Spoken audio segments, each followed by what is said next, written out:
Привет, друзья! Мы продолжаем наш проект 170 квадратных метров. У вас будет ссылочка вверху, всплывающая, и в описании к ролику тоже есть ссылка на весь этот наш большой проект 170 квадратных метров.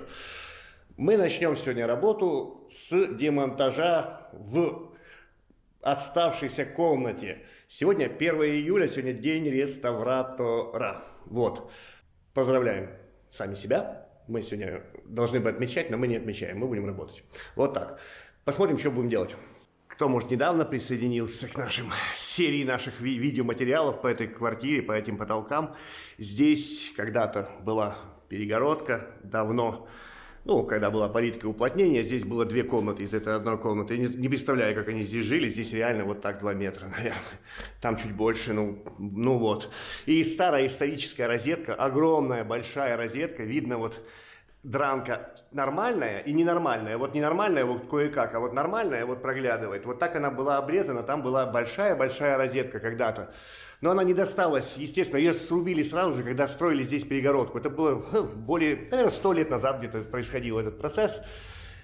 И ее нет, просто нет. И долгое время мы уже продвинулись по квартире очень серьезно. Кто следит за тем, что здесь происходит, знает, насколько мы уже далеко продвинулись. То есть у нас много чего уже так близко к готовности даже в этой квартире. Но эта комната была оставлена. Ждали решение насчет розетки. Делаем, не делаем. Если делаем, то как? А если не делаем, то что? И принято решение ничего не делать. Оставить здесь голый потолок. Вот эти вот остатки старой штукатурки, их здесь по площади самого потолка очень мало. И если бы у нас была розетка, мы бы их оставили. Но вот эта часть, тут видно, даже нету саморезов, нигде никаких потаев, да? Вот здесь мы уже работали здесь, укрепляли саморезами везде.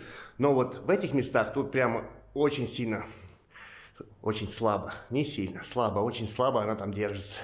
Поэтому приняли решение, мы демонтируем остатки старой штукатурки, вот это вот все. Уберем вот эту вот старую дикую вот эту вот дичь, дранку вот эту, и перештукатурим по новый потолок. Это будет серьезная такая работенка. Нас будет. Ожидает, пока ожидает. Начнем мы с демонтажа. Потихоньку все уберем. И дальше будем заниматься, наверное, еще подукрепим доски. Потом поднимемся повыше, покажу их. И, наверное, что-то вместо дранки. Может быть, маяки. Прокинем маяков чуть-чуть, подсвяжем эти доски, чтобы они там не шевелились, не качались. Ну вот, поднялся вверх, сейчас посмотрим. А вот видно, вот она. То есть, если я ее начну отсюда убирать, а мне надо это сделать, да?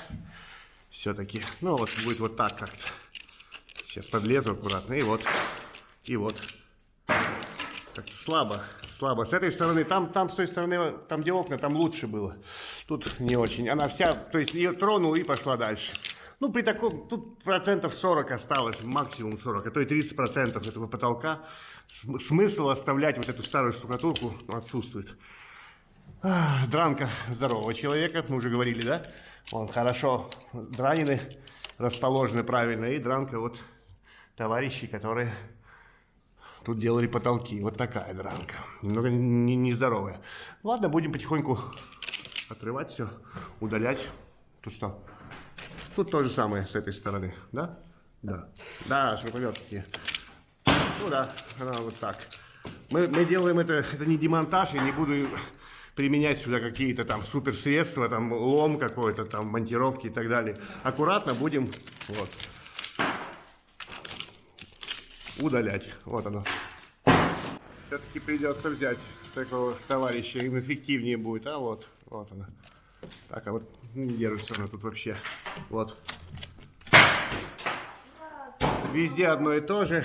Крушить, ломать нравится? Конечно. Разламывать. Да, женщинам нравится такое.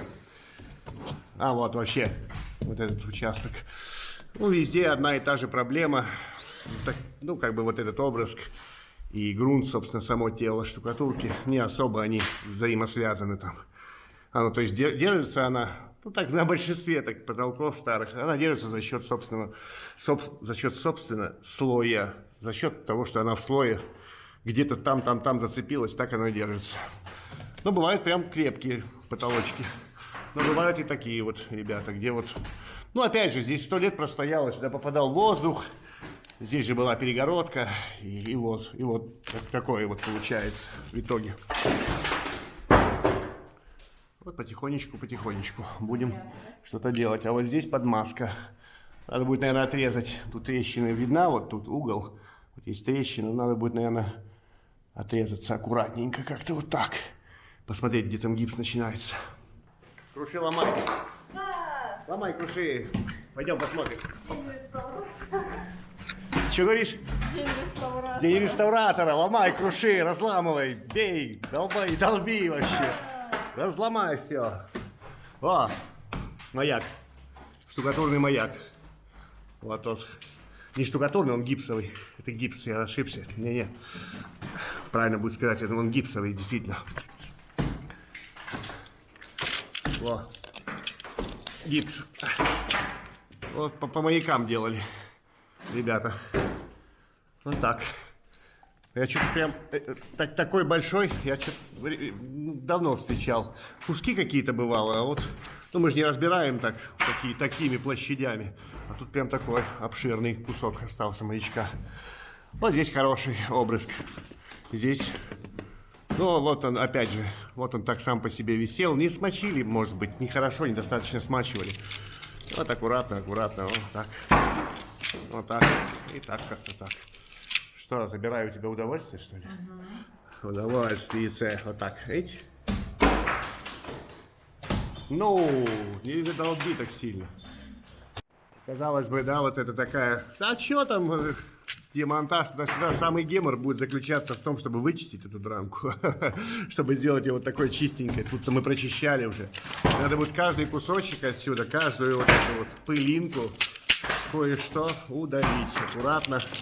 Вот так вот ножиком. Вот так. Прочистить, чтобы новый штукатурный раствор как-то зацепился здесь. Вот так. Вот гипс. И вот здесь я помог, прорезал чуть-чуть туда. И тоже отсюда можно потихоньку.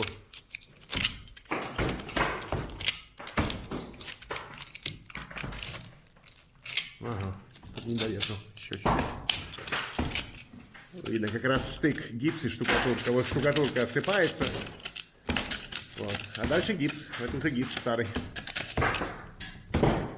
Сегодня на улице плюс 31. Течет, стекаю там с этого. Под потолком там же купол. Там вообще движения воздуха нет никакого. Окно приоткрыто, а все равно жесть, короче. Не очень-то кайфово находиться там. Да, но у нас хорошо, что у нас второй этаж здесь. А в прошлом году мы работали на самом крайнем, на верхнем, 5-й или 6-й, по-моему. И там сверху кровля была. Там была вообще дичь. Ну реально вот так заливает. Не быстро все это идет. Вот мы до обеда. До обеда вот этот кусочек только, да. Не быстро. Не так-то оно хорошо. Ну, мы стараемся делать аккуратно, а цена аккуратности это время. Вот обрызг тут местами очень хорошо держится. Вот я там вывалил где-то, а где-то местами он прям сидит там. Вот его надо оттуда выковыривать сложными путями. Вот здесь, например, он, по-моему, хорошо, да. Вот каждый надо выковырять. Нам же не нужен он здесь. Каждый кусочек убрать отсюда. А он там сидит. Вот так его по чуть-чуть. Вот так. И вообще хорошо мы прочищаем. Это я так в черновую иду, только Ксения там чистенько уже, во. Вот так выглядит чистая дранка здорового человека, да? Потом еще удобно корчеткой, вот где-то вот такие места чуть-чуть. И простучать просто. Вот так простучать, оно оттуда мелкие камешки, вот. Вот он сидит там камешек, вот здесь видно. И вот он оттуда, вот он выпал. Вот так до такого состояния чистим, пока так. Ну что, дошли мы там, почистили, уже дошли сюда до серединки. Вот я уже срываю здесь дранку, вот эту косую, кривую. Вытаскиваю гвозди, вот эти большие гвозди, вот они. Это гвозди, которые остались от розетки, которыми крепилась розетка. Они просто вот в эту доску. Ну, как бы, я их отсюда удаляю как-то вот. Типа вот так как-то. Хочу показать устройство. Именно теперь показать устройство этого потолка. Так. Возьму предмет, не знаю, нет, предмет плохой. Карандаша нет, да, тут? О, ладно. Ладно, карандаша рядом нет, буду показывать вот этой палкой-ковырялкой. Некоторые доски, ну, во-первых, тут же идут у нас металлические, по-моему, металлические эти самые двутауры, да? Между ними доски. Вот, первый ряд. Потом есть проставки, вот они, вот она видна. Там, где причем только там, где доска заканчивалась. Вот проставки такие, ну, даже сантиметр, может, 12 миллиметров. Вот эта вот планка. И через эту планку прибиты вот этот вот основной как бы ряд, который на нас. Вот они. Некоторые из них шатаются, некоторые вообще плотно. Вот, хорошо, классно все. Вот я постучу прям рукой, то есть классно. А вот некоторые болтаются. И вот, где-то еще видел, вот это болтается. Но тут такой момент. Вот здесь видно, что одна из этих досок, надеюсь, что видно, она пошла вот так. Как бы досочек, прокладочек. Одна вот так, одна вот так, туда. Как-то вот они тут городили что-то. И причем вот эти вот проставки у них, они только там, где концы, где есть видимые концы. То есть она идет еще, вот эта досочка, она еще вот здесь идет где-то, по-моему, я видел. А, вот она, да, вот она идет. И здесь куда-то тоже она прибита. А, вот она. Вот. Вот здесь она. Вот здесь она тоже. Вот здесь, здесь, вот так еще одна. А вот здесь уже ее нет. То есть вот я ее сейчас вижу. Вот она. Вот она проходит вот здесь. Я ее вижу там. А вот здесь ее нет. И вот здесь доска играет вообще на всем потолке. Получается. Здесь были длинные доски. С той стороны шли длинные доски, поскольку разрывов нет. Но они как-то вот... Вот это крепко сидит. А вот гвоздь туда торчит. Видимо, прибили гвоздем, а некоторые не прибивали. Ну, вообще никак. То есть она вот так ходит. Странно, ну ладно. Я, естественно, после расчистки мы будем укреплять дранку. Еще я доукреплю все доски. Потому что некоторые вот держатся, например, прекрасно. А это ходит. То есть нам надо просто саморезами укреплю туда вверх, в тот ряд досок. Вот так. Так вот устроено. Скорее всего, этот потолок так устроен, я думаю, для звукоизоляции. Это сильное удорожание было. Это все равно, это доски, это работа, это что-то. То есть надо было что-то сделать. Нет, сделали именно так. И в той комнате, где у нас большая комната, да, то, о чем мы говорили, что там по размеру комнаты сделан фриз под него. То есть, скорее всего, такое удорожание было для того, чтобы здесь жил собственник этого доходного дома, чтобы ему было тихо. То есть это звукоизоляция, по моему мнению. Возможно, нет. Видимое удорожание. Это все видимое удорожание, усложнение, целью которого, скорее всего, являлось спокойствие собственника этого доходного дома, владельца его. 4 июля, сегодняшний день мы начнем, мы чуть отойдем пока от потолка, от демонтажа. Начнем, нам надо сделать откос, сейчас покажу чего, где, даже не откос, а вот это пространство между коробками, межрамное пространство вот это вот в окне. До всех этих движений, или после начала, скажем, в марте мы закупили весь нужный нам материал, и почему-то в нем оказался у нас мешочек аллигатор, вот эта вот фейс-шпахтель, шпаклевочка, она известково-цементная или цементно-известковая. Вот внутрь, в откосы, она нам пойдет. Это у нас первая комната получается справа от входа. Отсюда решили в срочном порядке начать ставить окна. То есть забрали реставраторы окна полностью, получается, и хотят их быстро вернуть сюда. У нас здесь что подготовлено? Заделывали мы трещины, видно, да? Заделывали трещины здесь внутри цементной штукатуркой. Гипс сюда я не хотел. И вот эта шпаклевка пойдет сюда на выравнивание, на вот такое вот при ошкуривании выпадало у нас вот в этих местах кое-где наша примазочка. Хотя все пытались сделать ровно, чтобы равномерно было, вот как здесь. Здесь классно, здесь не очень. Ну, попробуем шпаклевкой, что-то подровняем. А потом еще дальше будем вот эту вот, как бы, щель оформлять. Ну, пока такой ход. Сейчас будем шпаклевать. А вот как получается. Вот как оно было и как оно становится. И мы рассчитываем на то, что мы еще разок пройдемся. Ее можно друг на друга мазать технологично, когда она подстанет там. Может, ближе к вечеру еще разок. Вот. оставляем вот эту вот там щелочку. Вот как-то. Ну, вот Ксения снизу идет. Вот, а я иду сверху. Стою там на подоконничек и оттуда закрыли там мешочками, и оттуда сверху пытаюсь что-то подравнивать. Ну, как-то так, жарко, тут очень жарко у нас. Клеенка, никакой же, естественно, в комнате вентиляции нет, и там, не знаю, вот такой. Стекаю прям. Ты тоже стекаешь? Сегодня да. Сегодня даже она стекает сюда. Тридцатник там, и мы тут, как бы, ни форточку не открыть, ничего, там клеенка. Так, ну что, мы намазали 4 таких окошка. Не быстро оно мажется, оно отсюда вываливается, вот отсюда, где хотелось бы, чтобы было, вот здесь. Но все равно что-то остается. И сейчас мы попробуем еще пройти вторым слоем сразу же. Поскольку у нас нет времени для ожиданий каких-то, и с этой шпаклевкой это более-менее технологично. Выглядит это уже намного лучше, чем было, конечно. Надо будет сейчас смачивать. Сегодня жарко, конечно, нарезка прихватывается. И чуть-чуть какие-то сопельки надо будет. Шпательком, и будет норм. Хорошо будет. Уже хорошо выглядит. Намного лучше, чем было. Да, я покажу, как было на самом деле. Почему нет? У нас есть окна, где еще ничего не сделано. Вот окно, например, здесь просто заштукатурено и пошкурено. И вот так это выглядит. Так и там было. Тоже вот так вот как-то. А уже там беленько и гладенько. И еще слой, и будет хорошо. Ну и здесь когда-то тоже так же будет, надеюсь. Вот такое тут. Разруха. Страшная разруха происходила там. И что? Какое уже? Какое-то следующее июля. Я не посмотрел в телефоне. 6, да. 6 июля. И вот мы опять вернулись сюда, в эту наши демонтажные движухи. И вот этот участок, вот там Ксения работает, вот этот вот маленький-маленький, а он самый плотно держащийся. Вот если бы все так держалось, не надо было бы ничего делать. Здесь плохо держится, здесь тонкая штукатурка. А вот здесь она потолще и очень хорошо держится. Но оставлять этот маленький кусочек, ну, не стучи там сильно. Ты все растучишь. Аккуратно.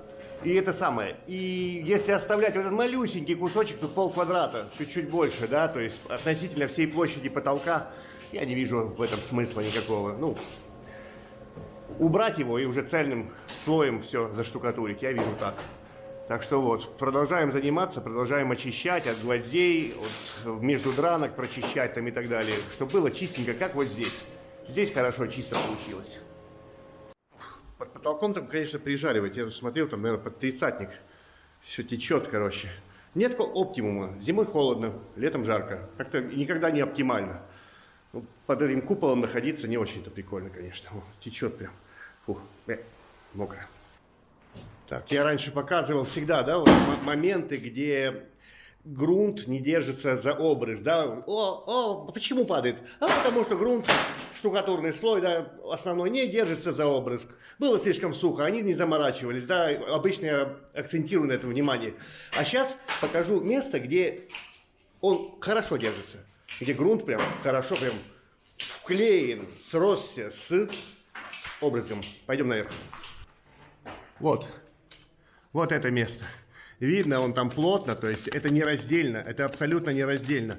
Я же говорил, что этот участок хорошенький такой был у нас. Я вот потихоньку демонтирую его, там ножиком подрезаем, там чуть-чуть каким-то инструментиком поддеваем. Но вот здесь вот он хорошо, крепко держится. И если с ним уже взаимодействовать, ломать, то вот можно как бы выломать сам обрызг, получается. Вот такое место, вот видно прям. Очень хорошая адгезия, в принципе. Они как бы работают очень хорошо. И здесь как бы очень плотно. Вот. И прям нигде ничего не барахтит особо. Вот этот кусочек. Ну, естественно, мы его не будем оставлять один такой маленький. Вот. Так что показал такой момент, как оно, по идее, должно было быть и должно быть везде на таких потолках. Но очень часто бывают моменты, они же спешили, эти строители, да? Быстро. Часто бывают моменты, когда вот обрызг и грунт, как бы это два разных слоя. И держится, грунт, основной слой держится просто за счет того, что он в массе где-то там зацепился. За счет, собственно, полотна самого. Вот так. Так, а вот все мы демонтировали, поубирали здесь все. Наконец-то это готово в таком ключе. Прочистили дранку везде, все аккуратненько, все как надо было сделали. И надо будет в дальнейшем дранку укреплять, и сюда, скорее всего, маячки У нас есть остаток маяков, от стен остался, где штукатуры работали 6-миллиметровые. И можно будет как бы проимитировать немного хотя бы ряд дранки, укрепить доски, тоже укрепить их сначала, прикрутить вверх, и потом от этого качения вот такого избавить с помощью привязок, связок маяками. Но сейчас у нас интересная другая штука. Какая интересная? Не очень-то это интересно, но решили мы так делать. Кто смотрит наши видео из этого проекта, да, помнит, что я тут длительное время размышлял, как вот здесь сделать. У нас есть только низ карниза. Там я изламывал вот этот угол. А ну-ка, свет, пройдите. Увидите? Вот так. То есть я его изломил вниз. Тут чуть-чуть сообразно старому потолку. Ну, как бы сообразно, несообразно, как будет правильно сказать. Короче, рядом с ним, чтобы это выглядело как будто старое. Но вот в этом моменте здесь относительно старого откоса вытянули валик. Вот здесь, да. И когда мы посмотрели на все это дело, первоначальная задумка была, что есть карниз старый, и мы от него будем изгибать вот в ту сторону, как-то вот немножко вниз, потому что вот этот кончик, он выше, вот этот низ, я имею в виду, как бы вот изогнем сюда. Но мы прикинули, подумали и приняли решение вместе с собственниками, что мы все-таки немного навредим. Мы уберем часть карниза снизу, вот эту вот часть, чтобы получилось у нас как плюс-минус ближе к ровному. Я сейчас выше поднимусь и покажу. Оно будет обыгрывать вот эту вот кривизну, будет чуть-чуть лучше, чем без него. Пойдем вверх. И вот я в углу. Я надеюсь, видно, вот отбивка. Линия отбивки это сантиметр ниже здесь. И там тоже ниже, вот тяги, которые мы установили, тоже на сантиметр ниже. Это и есть линия отбивки. И видно, что у нас здесь сантиметр. А вот здесь уже, вот начиная где-то вот с этого места, ну тут метр туда и метр, наверное, туда. Начиная вот с этого места уже идет вот расширение. То есть он исторически, здесь потолок ушел вверх чуть-чуть, а вот низ как-то просел и сделал волнушку такую. И нам пришлось бы вот к этому излому вниз сделать еще такую волну. Решили сделать по-другому, решили убрать часть карниза. Там сантиметр, а здесь 3.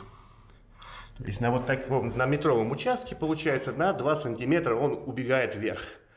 Причем потолок меньше это делает, но тоже он волной идет такой. Решили для того, чтобы визуально вот это вот дичь убрать, то есть вы видите, как я это вижу. То есть вот это прямая, а то окно опущено еще вниз. То решили сделать вот по такой вот линии. Я сюда прислонял правило 3-метровое, и получилось, что если посмотреть на вот эту линию, если ее продлить, вот карандашом, где-то вот отсюда, если ее продлить, то будет плюс-минус близко к этому углу. Плюс-минус будет рядом. Там разница будет, я писал значение, разница будет в 1 сантиметр всего-навсего на длине откоса.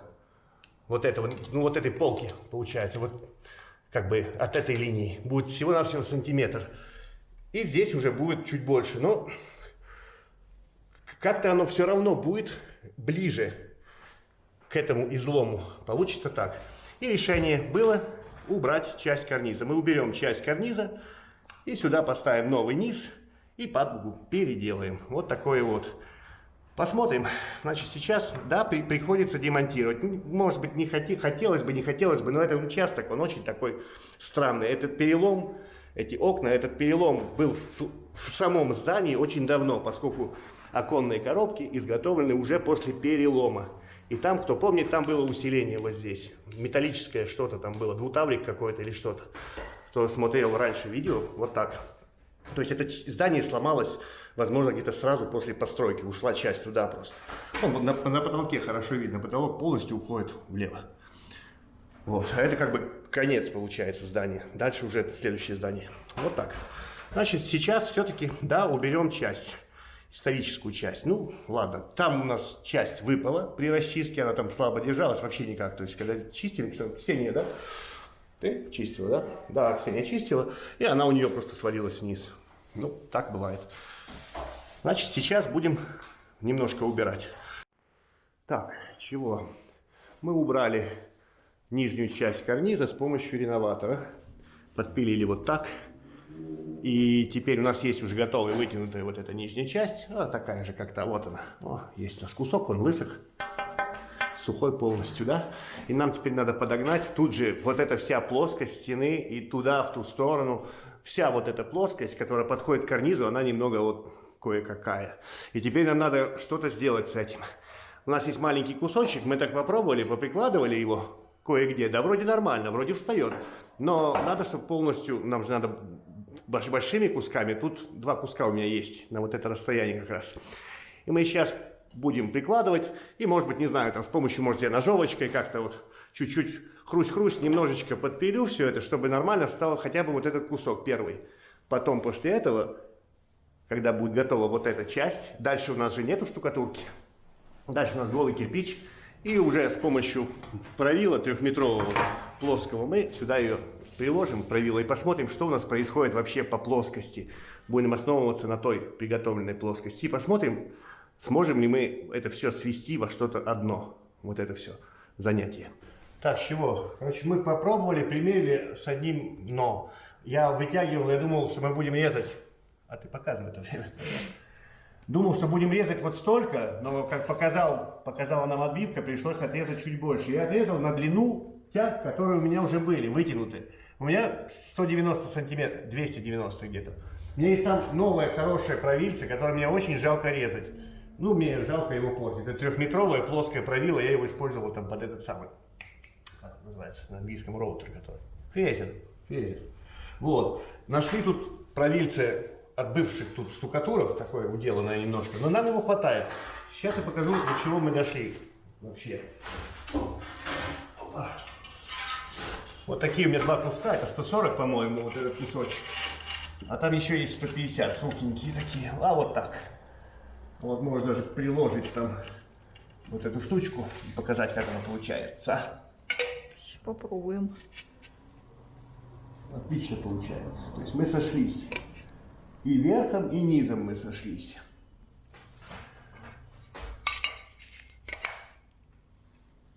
Сошлись? Угу. Сошлись. То есть у нас здесь лежит с одним «но». Но это заключается в том, что здесь плоскость к карнизу идет вот так, вот эта плоскость, а здесь она начинает проворачиваться вот в этом месте вот так. И поэтому мы будем тут изобретать велосипед, огородить огороды и колхозить колхозы. Поскольку вот здесь уже вот так видно, пошла движуха. Да, вот здесь как-то так, но здесь, если приложить правило, то ровно, а здесь вообще у нас уходит на 3-4 миллиметра где-то. Опять же, я здесь срубал, здесь был бугор, горб огромный.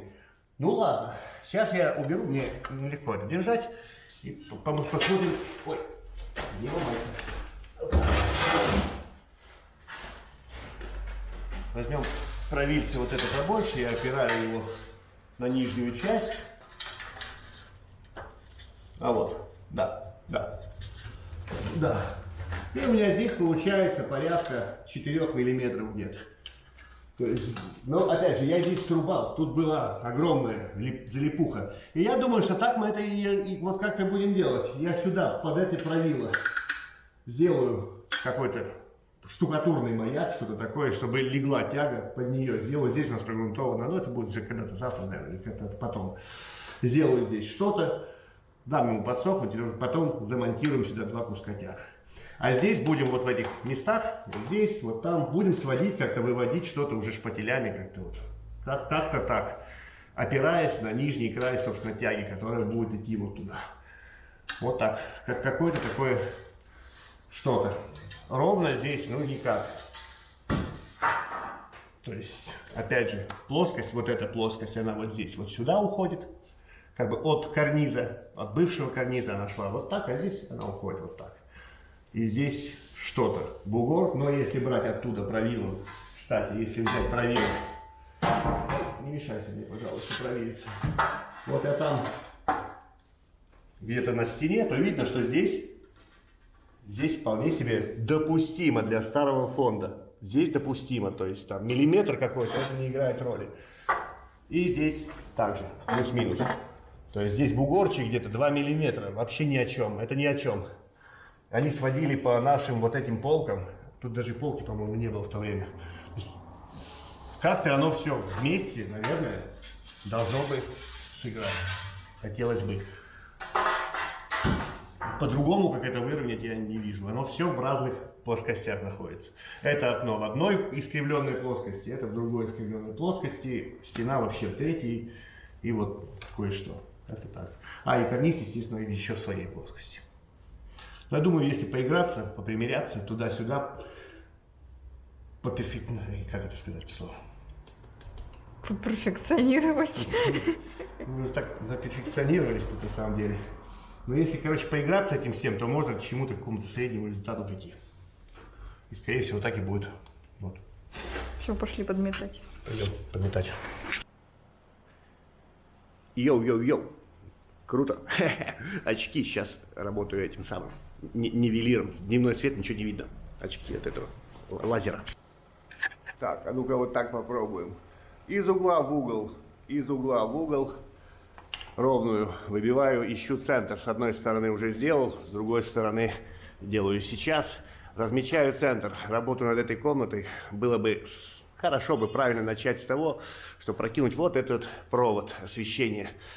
И я здесь планирую в этой пустоте сделать, как бы проимитировать чутка дранку и использовать маяки 6-миллиметровые, у нас остались от стен, там, от штукатуров, немного прокинуть. Но если я буду сверху на них накладывать, а я буду их вот так как-то делать, в каком-то таком направлении, как дранка идет, если я буду сверху провод накладывать на них, это лишние миллиметры, которые мне там не нужны. И поэтому было бы грамотно и правильно сразу же прокинуть провод вот там где-то в щелях между досок за драночкой, вывести его сразу в центр и потом уже заниматься укреплением дранки и, собственно, прокладкой вот этих вот, ну, имитацией дранки вот маяками. Я думаю так.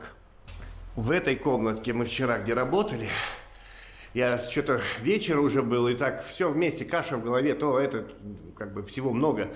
Все-таки будет правильным вот это место прогрунтовать. Сегодня прогрунтуем вот то, где вчера подсрезали, вот эту старую как бы штукатурочку, остаточек, прогрунтуем грунтом глубокого проникновения. Сделаем по-правильному, особой спешки с этим участком нет. Потом на следующий день адгезионным грунтом все обработаем. Здесь, может быть, я водичкой промою. Тут уже было обработано. Может, еще раз потом перегрунтую, чтобы нормально было. И уже потом создам вот эту вот как бы плоскость под установку вот подобной вот этой вот тяги. Вот такой какой-то план на сегодня. Будем еще крутить. Наверное, начинать в этой же комнатке. Сейчас разметим, точно выведем центр. И будем уже подтягивать драночку. И потом еще такой момент, ну, я чуть дальше покажу, с этой вот порезочкой, которая идет от потолка. Вот это как бы гирлянда, как правильно назвать будет. И как листья, вот как, где идут. Вот с ними надо будет тоже немножко поработать. Да, померили так, померили по центрам, разметили. Все у них довольно точно стоят. Вот эти вот как бы центральные элементы, центральные листочки. Вот все у них точно здесь. И комната получается, разница. Мы перемерили же все, чтобы по центрам проверить их, этих работников, бывших тех. 2 сантиметра, по-моему, здесь разница, и здесь 1,5 сантиметра вот на вот этих сторонах коротких. В общем, плюс-минус нашел центр, там с разницей получается диагонали, пересечения как бы середин, там разница в сантиметр. Вообще довольно точно и четко. И что мне удивительно и непонятно, там вот видно такое пятнышко, вот, там где пересечение линий, красным маркером делал, там нету следов большого крюка. Вроде как будто там какое-то что-то, как будто там, может, какая-то чуть коррозия была, потому что пятно такое выраженное. Но вот что для такой массивной, огромной розетки, почти 2 на 2, и там нету какого-то массивного торчащего крюка и его следов. Это странно. Это довольно странно. По идее, на такую огромную розетку должна быть какая-то люстра сообразная или что-то такое, не знаю. Но вот следов там крюка, обрезанного крюка или какого-то чего-то я не увидел. Просто какое-то пятнышко, может, когда-то там, может, его изъяли, не знаю, может, маленький был, маленькая люстра. Говорил тут Ксения, я еще подправил, там она промыла водичкой, все, еще местами тут подгрунтовывает, я там покоцал немного, и сейчас тоже здесь погрунтуем, и пускай, нормально, зато хорошо будет сделано. А завтра уже можно будет этой белой этой ВПшкой покрыть. У нас тут момент, пока вот мы тут в этой комнатке согласовываем с проводом, с собственником, вот это вот, как бы, как его там провести будет, куда там, чего сделать. Я хочу сделать довольно, на мой взгляд, важное действие одно, касательно вот этой вот, я говорил раньше, да, касательно вот этой вот порезочки, которая идет. Пойдем наверх. Так, вот порезка, вот эта порезочка. Мы ее почистили, вот здесь все поподчищали, чтобы не было следов старой штукатурки. Везде здесь также все прочистили, дранку, да. И решили проверить, а как она держится. Есть ли какие-то крепления еще, кроме... Вот там видно, что она как бы вклеена на гипс, а ничего там нету. Вот магнитик, ничего там нет нигде. То есть она просто приклеена. Вот, оп. Неодимный магнитик, крепенький, ничего нету. То есть рапорты по 2 штуки по ходу. Вот по 2 листа. И здесь тоже рапорт. Получается, я хочу дополнительно пару саморезиков сюда вогнать. Помочь ему держаться там. Ну, оно 100 лет простояло, но лишним не будет, если я там в нескольких местах, там хотя бы там раз, два, например, чуть-чуть, не прижимая, ничего, просто чуть-чуть аккуратненько, пускай там будет саморезик. Ага, ну вот, просверлил, прозинковал, там, и нормально. Она же вместе с дранкой, видите, ходит. Не знаю, видно вам, нет. Она ходит, вон дранка шевелится, и она, то есть, она там приклеена в дранку. Вот. Она двигается. То есть она тут не монолит, конечно же, драночка двигается. Вот еще остались саморезы, отсюда мы же изымали. Думали сначала, ну где была штукатурка, мы повыкручивали, и обратно их туда, у них даже головки прокрашены. И вот аккуратно. Вот. Он не хочет там прокручиваться в этой прокрашенной. Ну вот так, не прижимая, просто чтобы он там был. Как бы... Дополнительно, не то чтобы фиксация, дополнительно на случай, если вдруг кому-то, когда-то захочется отвалиться, чтобы оно не смогло этого сделать. Да.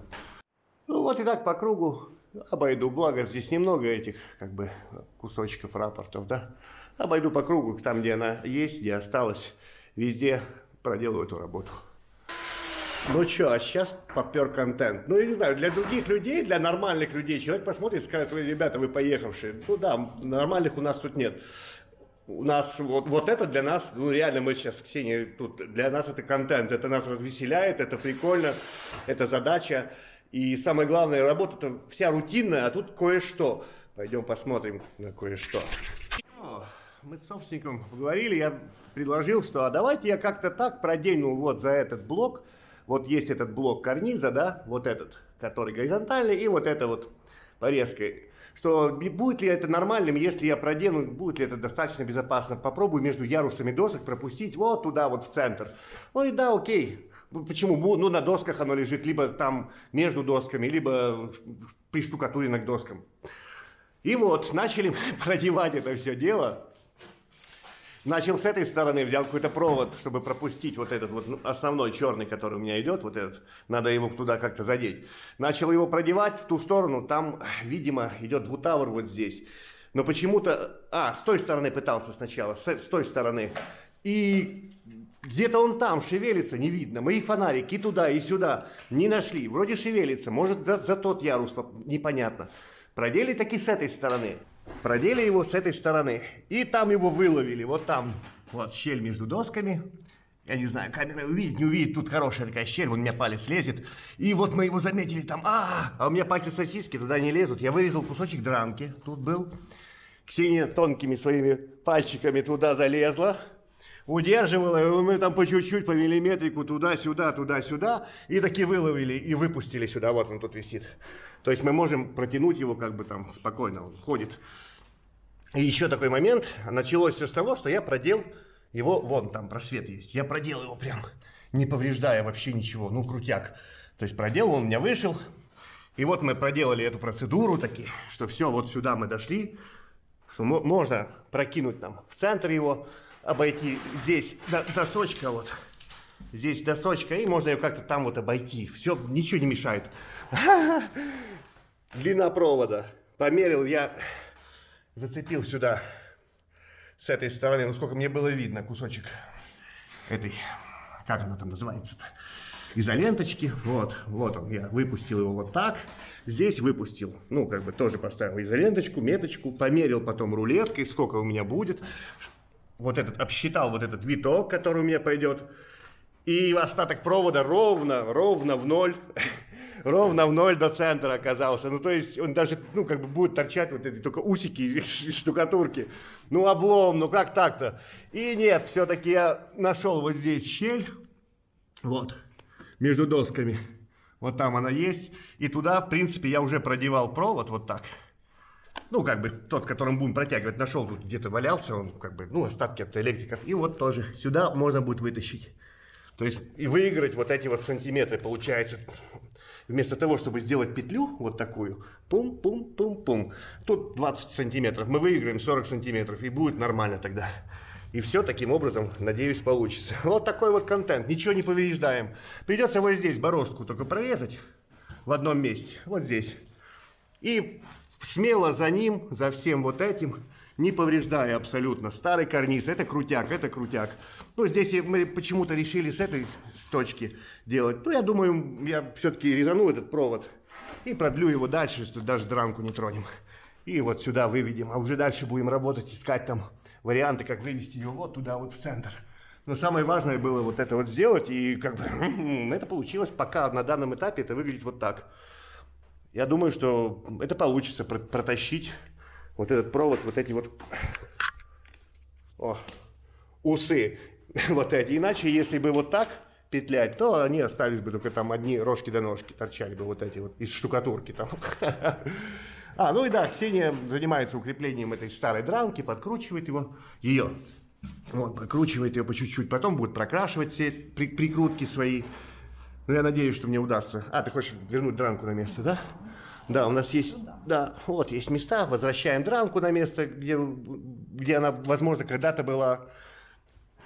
У нас, когда мы демонтировали, где-то отсюда остались целые куски из этого месива. И сейчас что можем, вернем. А остальное, я думаю, уже маяками. И теперь вот этот провод, как бы, если бы я его накидывал сверху, он бы давал здесь существенную толщину. А вот тут, как можно заметить, вот здесь между порезкой и самой, я сейчас приложу даже кое-что.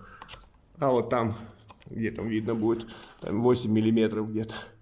Вот так местами. Тут миллиметров 7, наверное, тоже. Вот здесь. Мало. А так можно будет штукатурить, и будет достаточный слой, и провод не будет мешаться нам. В принципе, что, пропустим его, да и норм будет. Я вот такую-то провод довел. Тут Ксения, у нас рабочий день уже скоро подходит к концу, и мы решили сделать. Нам надо бы снять, если получится. Она тут барахтит довольно-таки. Да? А ну-ка постучи ее. Да, она барахтит. Мы нашли раппорт, то есть раппорт состоит из 3: лист-стрелка, лист-стрелка. Вот так выглядит порезка. И сейчас попробуем аккуратно ее изъять. В этой комнате мы уже так делали. Вот в этой комнате, где у нас тут движухи всякие происходили. То есть мы отсюда аккуратно сняли вот этот с цветочком. Два, по-моему, аккуратно сняли как бы раппорт. И Саша на столе его заформовала, и так получилось нормально. Лучше, проще делать на столе. То есть один попробуем снять. Что такое раппорт? Что такое? Повторяющийся кусок, да, получается. Ну, порезка изготавливается из кусков, да, каких-то, она же не по одному кусочку, там, сколько-то, 3-4 штуки, может быть, повторяющиеся, и вот такими кусками. Вот попробуем аккуратно его оттуда отрезать примазочку, и аккуратненько потом поддевая, линеечкой сзади смачивая при этом, аккуратно можно его изъять, и получим модель. Вот так. У нас тут вот недостающий кусок за Ксенией, где-то еще был вот там кусок, там, по-моему, старый лист был где-то, мы его найдем и прикрепим назад. И вот здесь кусочек еще. Вот сняли этот раппорт. Вот он там на деревяшке. Вот деревяшка. Вот он такой. Хорошо держался на гипсе. Ну, мы размачивали чуть-чуть аккуратно. Я подумал, может, не надо.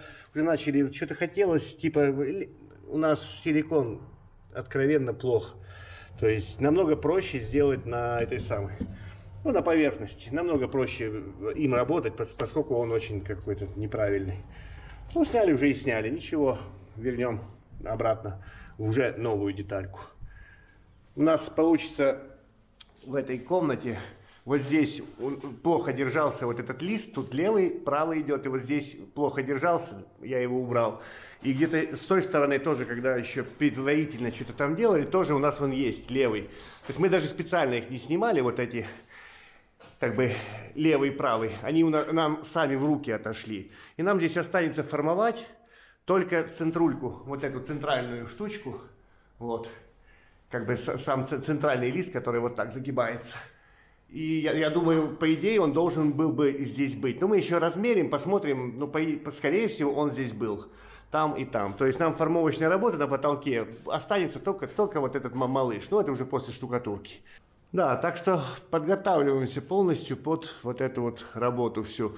И почему про формовку сейчас думаем? В той комнате большой, где мы делали после шпаклевочных работ, а шпаклевка, она такая, чуть размывается, а там же все-таки надо что-то там подмазать, что-то еще, что-то. Лучше делать после штукатурки сразу будет.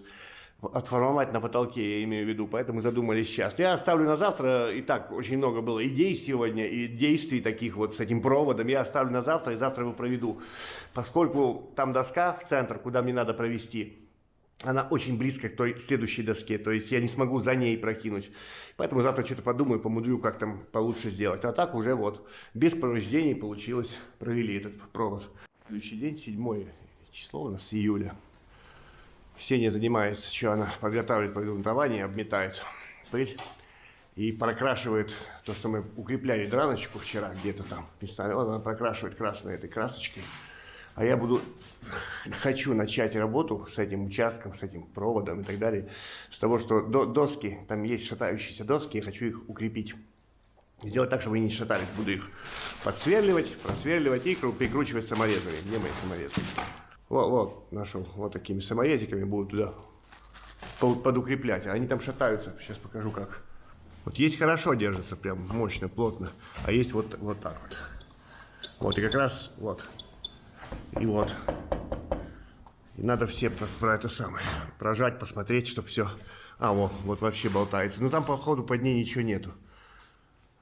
То есть нету вот этой планочки, перемычки. Вот тут она есть, а дальше нет. Ну ладно. Как-то, значит, просто в доску верхнюю прикручу, чтобы вот это вот убрать движение. Ну, плюс еще свяжется, я сейчас буду использовать какую-то армировку маяками, и она привяжется, не будет так ходить, естественно. И хочу это сделать сейчас, потому что потом где-то провод, там надо будет чуть вбок его, чтобы его нигде не повредить. Вот. Сделаю, пока я вижу, как он тут висит, а потом уже подведу его в нужную мне точку. Прокрашивание саморезов, что Ксения прокрашивает там, где я тоже вчера вот эти вот, и когда это было, я уже запутался. В общем, когда вот эти порезочку подукреплял, там тоже надо прокрасить. И тут момент такой, что я не трогал углы, естественно, их не трогал. Дополнительно они не нуждаются в укреплении, может, кто не в курсе, там гвозди, эти углы висят на гвоздях. Вот ради интереса сейчас поищем, вот видно, тут уже находили где-то. Ну, вывалилась замазка, вот там был гвоздь. Сейчас поищем здесь где-то.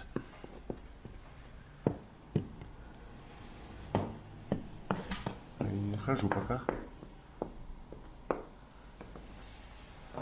А должно быть. А, ну вот. Вот гвоздик. И где-то здесь, наверное, есть. Пока не могу найти. Но они есть тут, конечно же.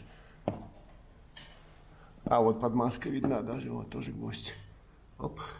Они висят на мощных таких серьезных гвоздях. И висят очень хорошо. За 100 лет с ними ничего не происходило вообще. Там одна трещинка, две, это ни о чем. Крутил эти самые саморезики и произвел одно некое наблюдение. Вот эта вся большая розетка, которая была здесь, она была без крюка. Пойдем наверх. Как говорится, волею судеб, а это ее центр, волею судеб здесь проходит, как раз здесь. Я его вижу, не знаю, камера не увидит. Там идет двутавр. Вот он. То есть ровно там, где должен быть центр, где был, скорее всего, центр розетки. Здесь вот двутавр. Вон дерево, и вот он. Балка металлическая, в общем. Так что здесь была комната, была розетка когда-то, но крюка и люстры здесь не было. Просто физически. Прикольно. Это прикольно, да. И я, наверное, вокруг этого места еще, вокруг этого двутавра, к тем доскам, которые там, первый ряд, я все-таки подукреплю здесь. И я вспомнил, мне же надо еще крючок сюда как-то воткнуть. Но я сделаю по-другому. Я подумал, что можно сделать попроще. В большой комнате там я делал сложно и геморно. Здесь я сделаю чуть проще, надеюсь, получится. А так в целом, да, попритягивал он. Досочки, ничего уже не ходит никуда. Вот. А нет, вот одну пропустила. Ну-ка, ну-ка. Сейчас я ее доделаю еще. А вот тут крепко уже. Здесь, где ходила, уже ничего не ходит. А вот здесь пропустил. Хотя, ну да, перетяну еще одним. О, за печку добрались еще раз. Там кое-кто зачервячивается. Там 20 сантиметров на самом деле. Мне с пузой нельзя, а тебе можно. Тут 20. Ну да, Точно не больше. 20 сантиметров там, да. Пресс накачать можно. В общем, это самое. Сейчас надо запылесосить там, убрать нам хорошенько, чтобы там можно было что-то грунтовать. Но до самого конца туда не достаем, поскольку... А ну-ка Ну, кое-как достаем, но с большим трудом. Ну, прям не получится туда сетку клеить какую-то там. Это все, никак туда. Вот трещину расшила Ксения, достала до нее, говорит, ну все, вообще никак. Ну, что такого? Так, сколько достанем, сделаем. Да, и ну, надо сейчас пыль убрать, чтобы можно было грунтовать везде, чтобы там пылесборника не было над этой штукой. И будет нормально тогда уже. Там кто-то накидывал туда кое-что. Вот нашли вот это самое, банкнот менеджер. Кто помнит, по-моему, это была игра вот эта вот. А, да, вот видно, даже криво вырезано оно. То есть нам надо было самому вырезать, по-моему, вот эти вот штучки. Банкнотики. Это игра типа Монополии. По-моему, это от нее банкнот. Я что-то такое припоминаю, в такое играли, по-моему.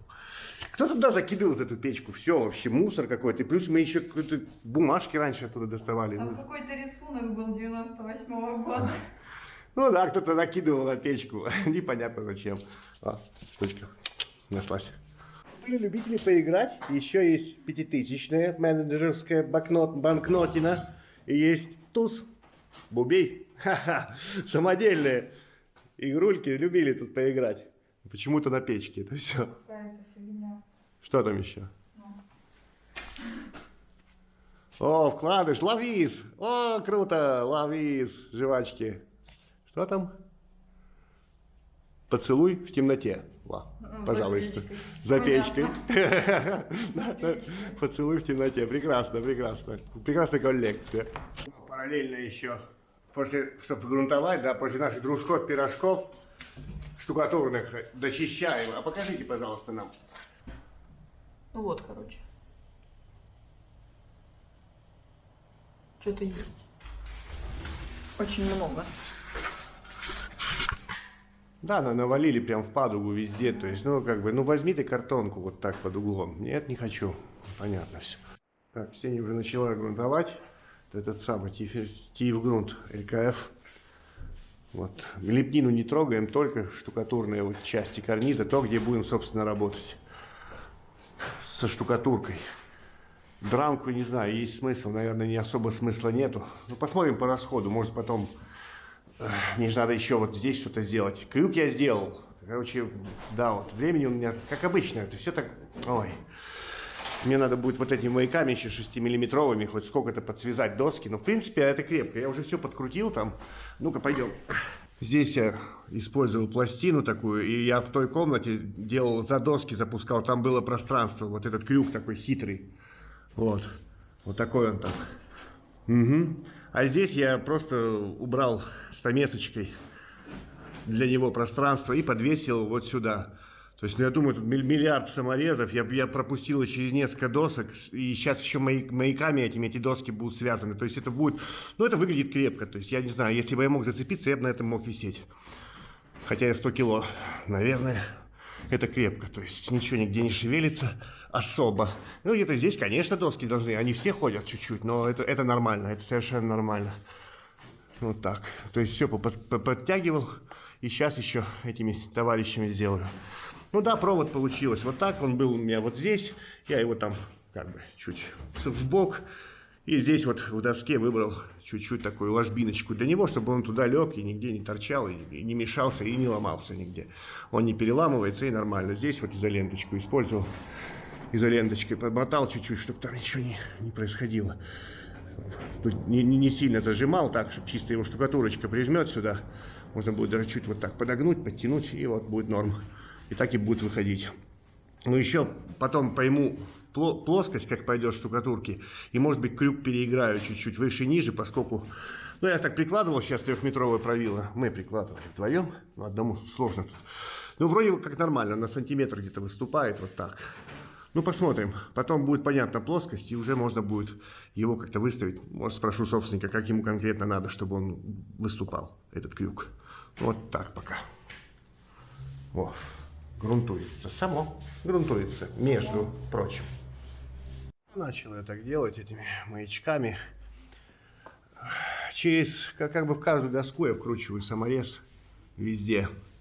Вот, притягивая, подтягивая их друг к другу к какой-то общей плоскости. Получается вроде нормально. То есть особо оно не поджимается, не пережимается, как-то так. Здесь я допустил специально разрыв. Сколько здесь вот что, сантиметр фактически. Эти доски, они толще. Они не то чтобы опустились или чего, я их подтягивал. Вон, саморезами подтянул. Нет, они не качаются, ничего, им ничего не мешает. Просто они толще, просто толстые доски. Вот и все. Еще хотел сказать, пока вспомнил, в целом про дранку, про деревянный потолок. Я знаю, что, возможно, ну, те, кто с нами давно, те знают мою позицию. А те, кто только недавно к нам присоединился, насчет антиплесени, насчет всяких таких вот антисептиков и так далее. Сейчас разверну на себя камеру. Лучше пойду куда-то, где посветлее. Тут, наверное, слишком темно. Вот же мы здесь, в этой комнате заделывали. Здесь была огромная утрата. Тут ничего, все вывалилось. Никаких следов плесени нет. Да и быть их здесь, скорее всего, может быть и может, но вероятность просто ничтожна. Насчет антиплесени. Из того, что я знаю, из того, что мне известно, чем бы можно было покрыть. Неомид какой-то, что-то там, где много хлора. Много хлора автоматом даст коррозию. Усиленную коррозию всего металлического, что там есть. Очень сильно корродирует под хлоркой. Это раз. Розовый вот этот вот красный, по-моему, ХМП, или как он там.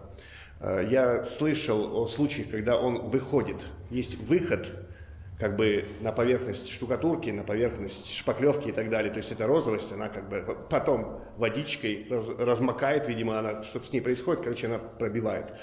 Такой момент еще. И я видел, что покрывали чем-то наподобие смолы, какое-то что-то, как будто на основании смолы, тоже что-то против грибка, против плесени и так далее, и против, там, не знаю, грызунов этих, не знаю против чего. Мы не покрываем ничем, просто ничем. У нас здесь второй этаж, там жилые помещения. Плесень, она в этих досках, она проела их давным-давно, она там сидит везде, где только можно. И недопущение ее – это создание условий, в которых ей просто не будет возможности жить. То есть должно быть сухо, просто должно быть сухо. Здесь отопление. Летом здесь довольно-таки под потолком жарко, здесь сухо.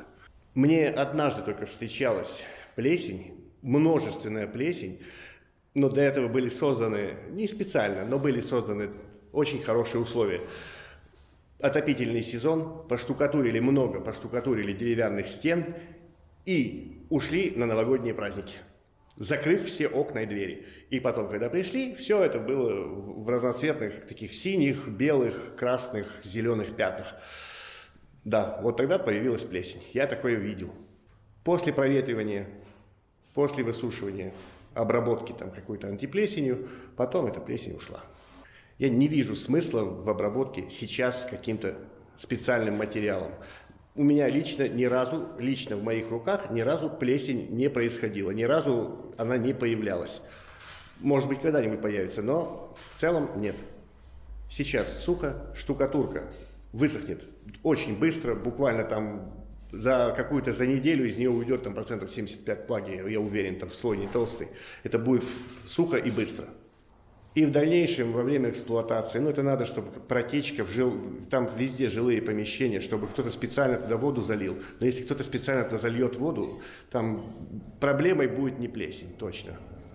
Это будет наименьшее, что может случиться, если там выльется откуда-то почему-то очень много воды. Вот.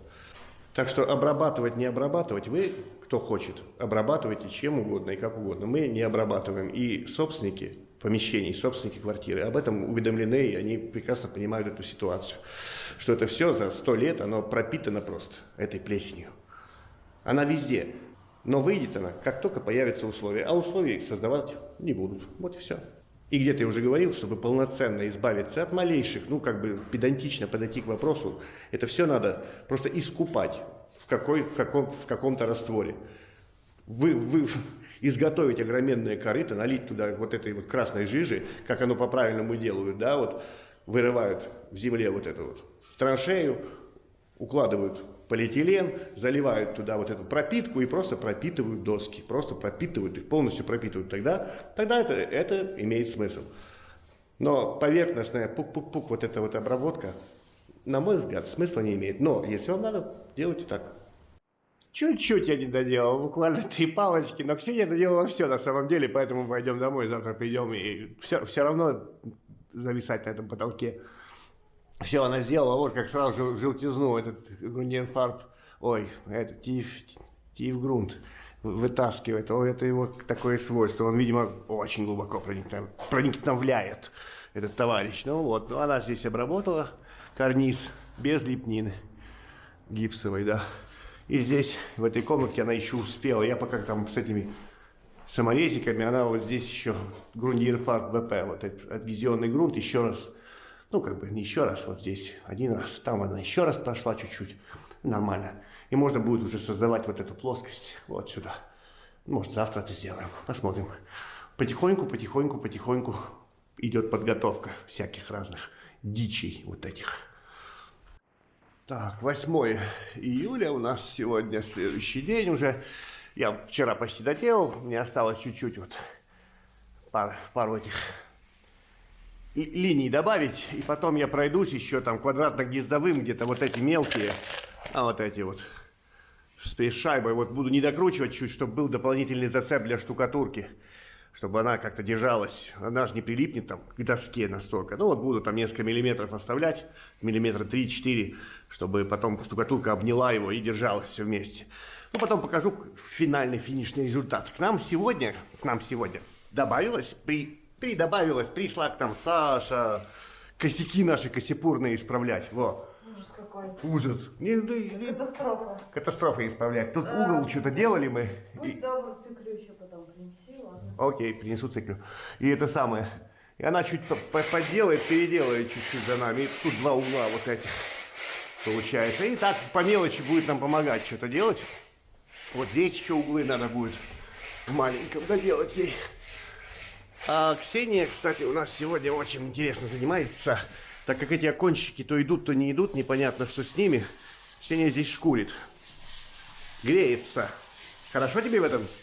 Тепличке в этой? Вообще прекрасно. Прекрасно в этой тепличке. Ну, получается прикольно, нормально. Ну-ка, покажите нам под цветом. Получается что? Посмотрите.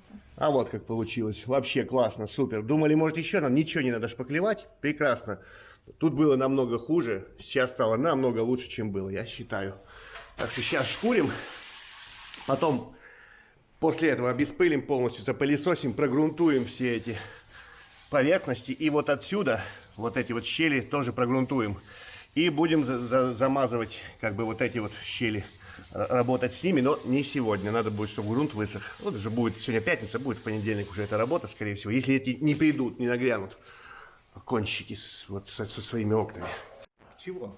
Прокрашиваем этой грунтом по металлу. Опа! Что говорите? Красивый грунт. Красивый, красненький, заметненький. Ну, тут темно, но вот так получается. Я вкручивал эти саморезы вот на 3-4 миллиметра каждый. И вкручивал каждую доску по одному по центру. Я считаю, это будет серьезный для зацеп. Тут небольшая масса штукатурки будет, и будет нормально. Ну, в принципе, вот оно так. Все прокрашиваем абсолютно. Вот крюк пока не трогаем. Крюк не прокрашиваем, поскольку я хочу собственника. Я уже изготовил. Было какое-то грязное уделанное правило. Я обрезал его чутка, чтобы вот попробовать все-таки с маяками поработать.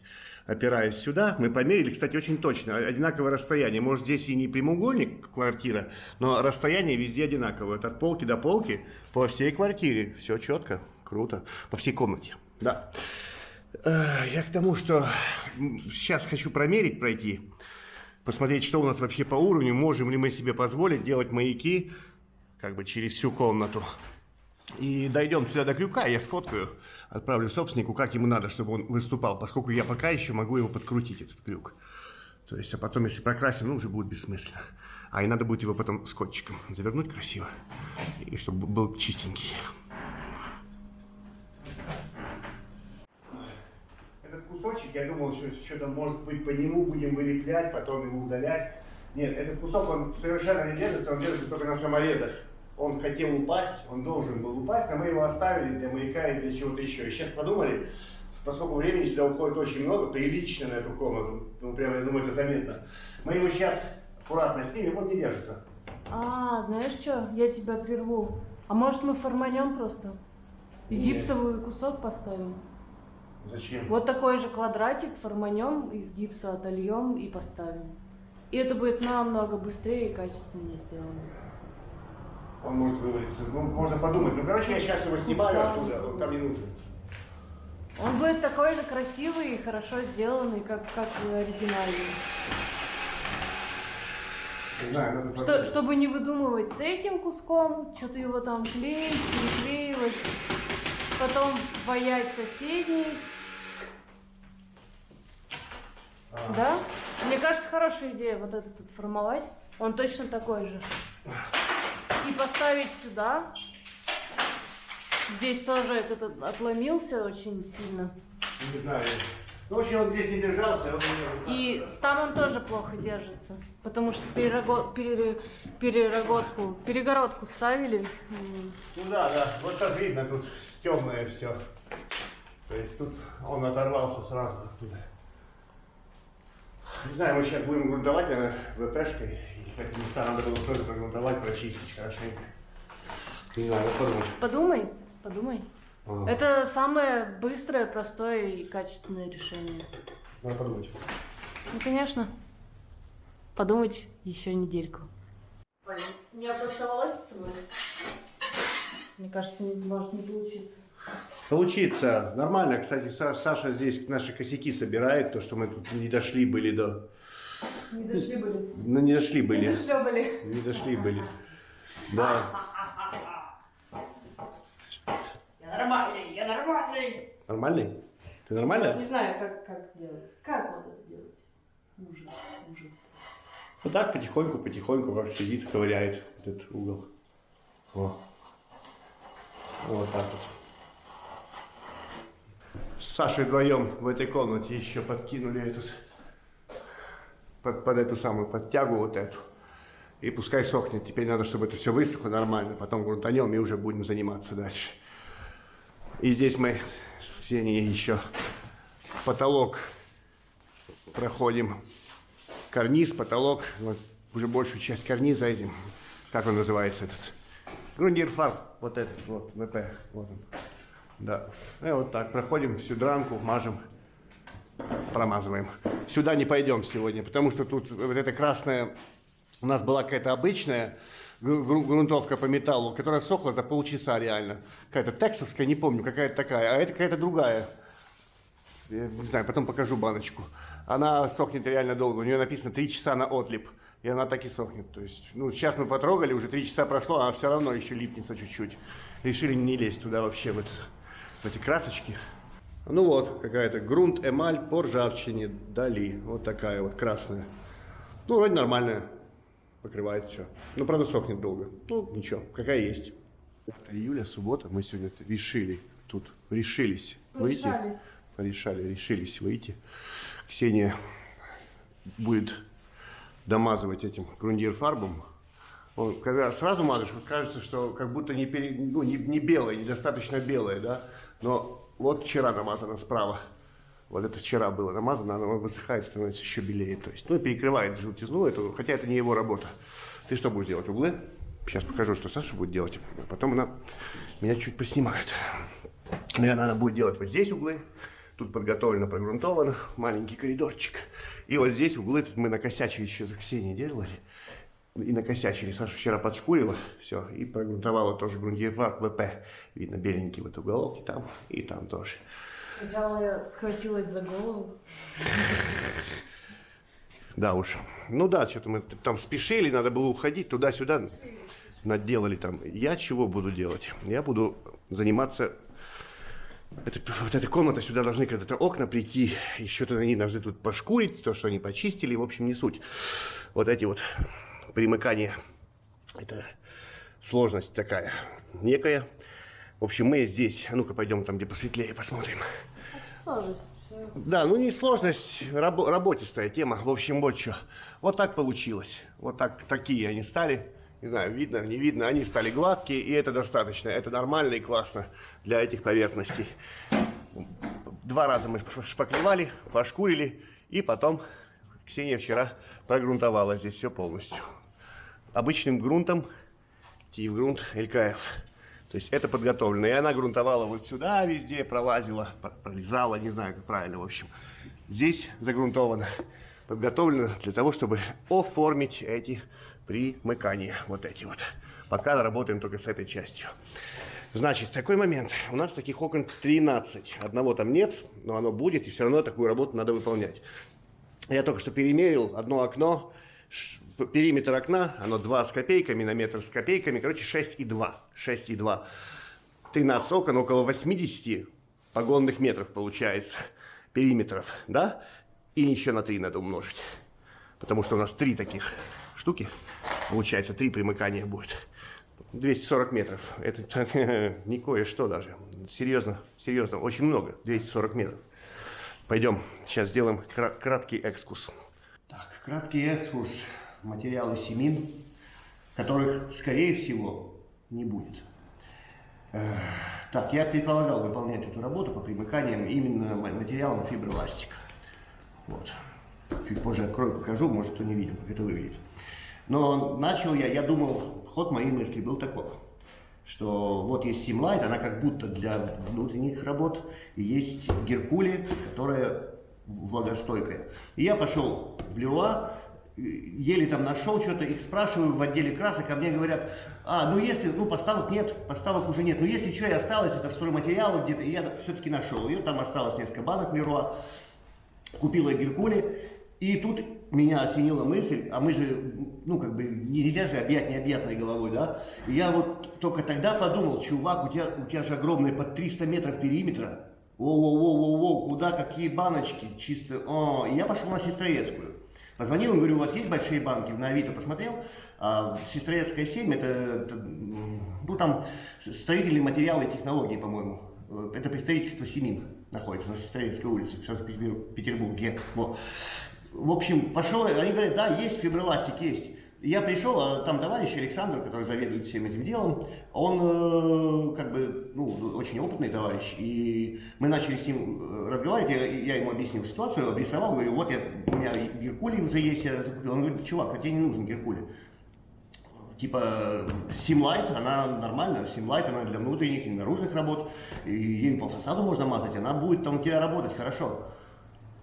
И вот у меня осталась Геркули. Получается, будет у меня теперь Геркули. Я ее еще не вскрывал, не смотрел, но она по ходу с волокном. Сейчас скроем в процессе.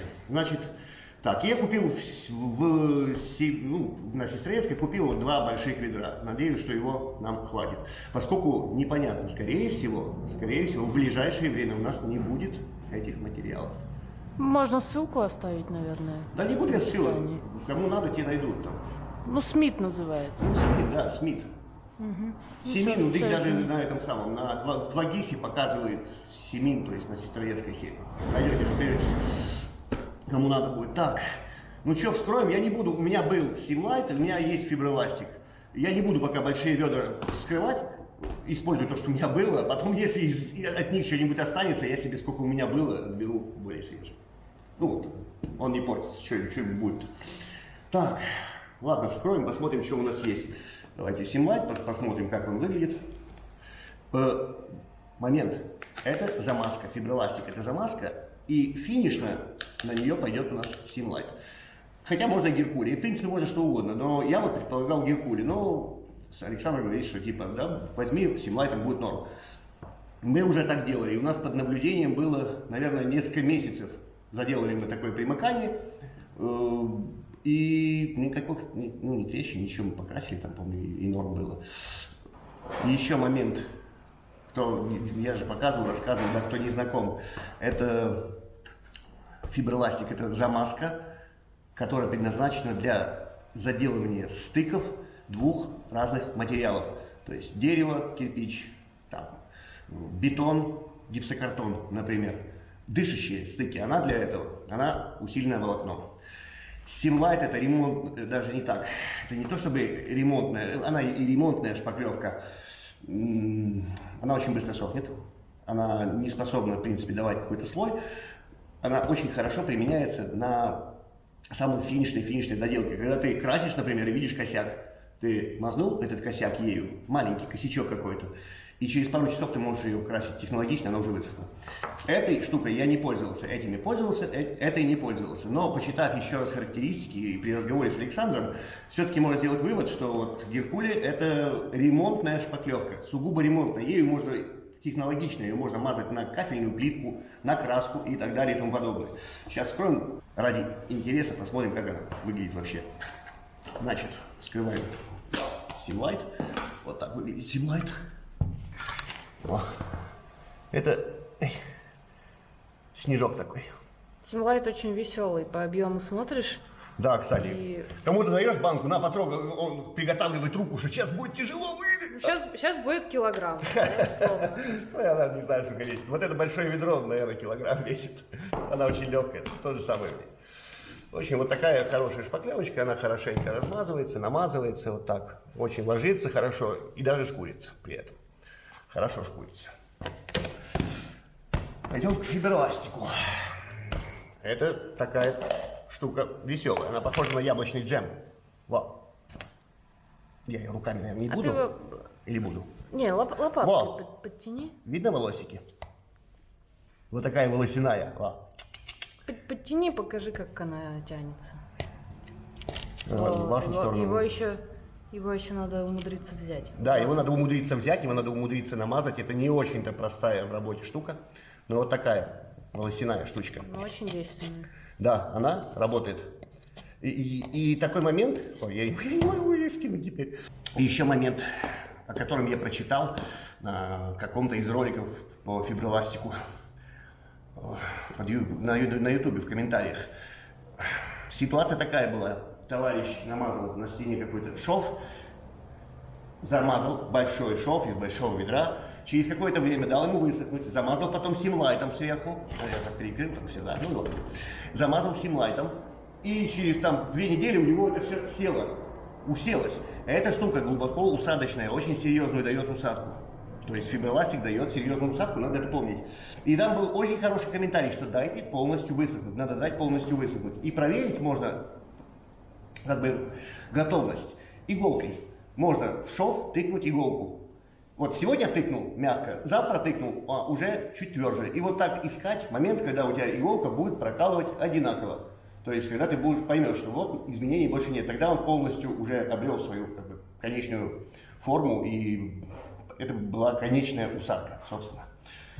Так, насчет этого материала, понятно, я буду заделывать им, потом потыкаю его чем-то, потыкаю, и когда поймем, что это высохло, уже будем Симлайтом работать. Давайте вскроем баночку. Я не видел Геркуле.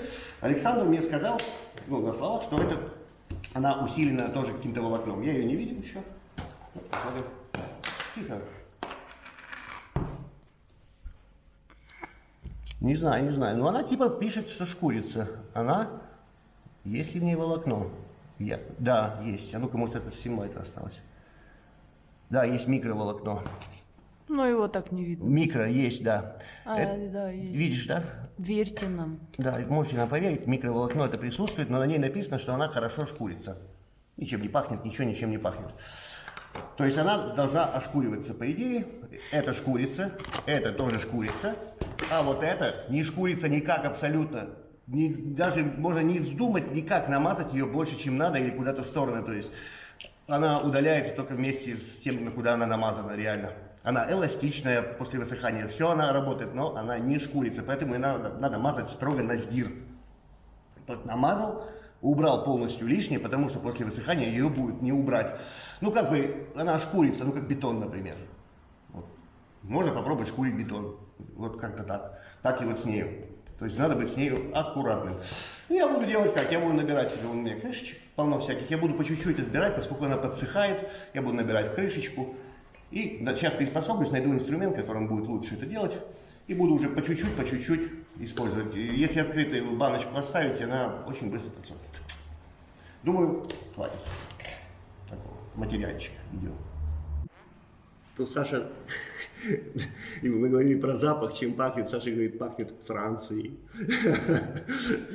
Запах Франции, такой далекий от нас теперь. Я очень жаль, скорее всего, если не будет и этих материалов, то аналогов, я не знаю аналогов. Надо что-то будет мудрить или силиконом силиконить, который ненадолго, скорее всего. Но это хорошие, специально предназначенные для своих дел материалы. Да. Кое-кто устроил пенную вечеринку. Вот, самые там есть большие такие промежутки между досками. Вот, видно, вот они. И вот туда не надо, там, это гипсовая штукатурка, там килограммы ее не нужны. Чуть-чуть слегонца поддуем. Вот самое большое такое, самые большие щели, и вот там стыки досок. Вот такие вот. Вот так. Чтобы, ну, не нужна там штукатурка в большом количестве. По моему мнению. Ну и здесь я Саша уже приготовила, пока она там с пеной возится. Вот такую штучку еще туда, да, на трубу. И потом она, наверное, приготовит этот стык еще картонкой сюда, на выход, чтобы потом изъять эту картонку. Вот такие делали разрезанные штучки. Вот такое. Угу. И потом отпенивает по кругу. Вот там большая вырезанная дырка. Такая отверстие. Вот это отверстие там прям такое правильное. Вот оттуда труба. И это надо заделать.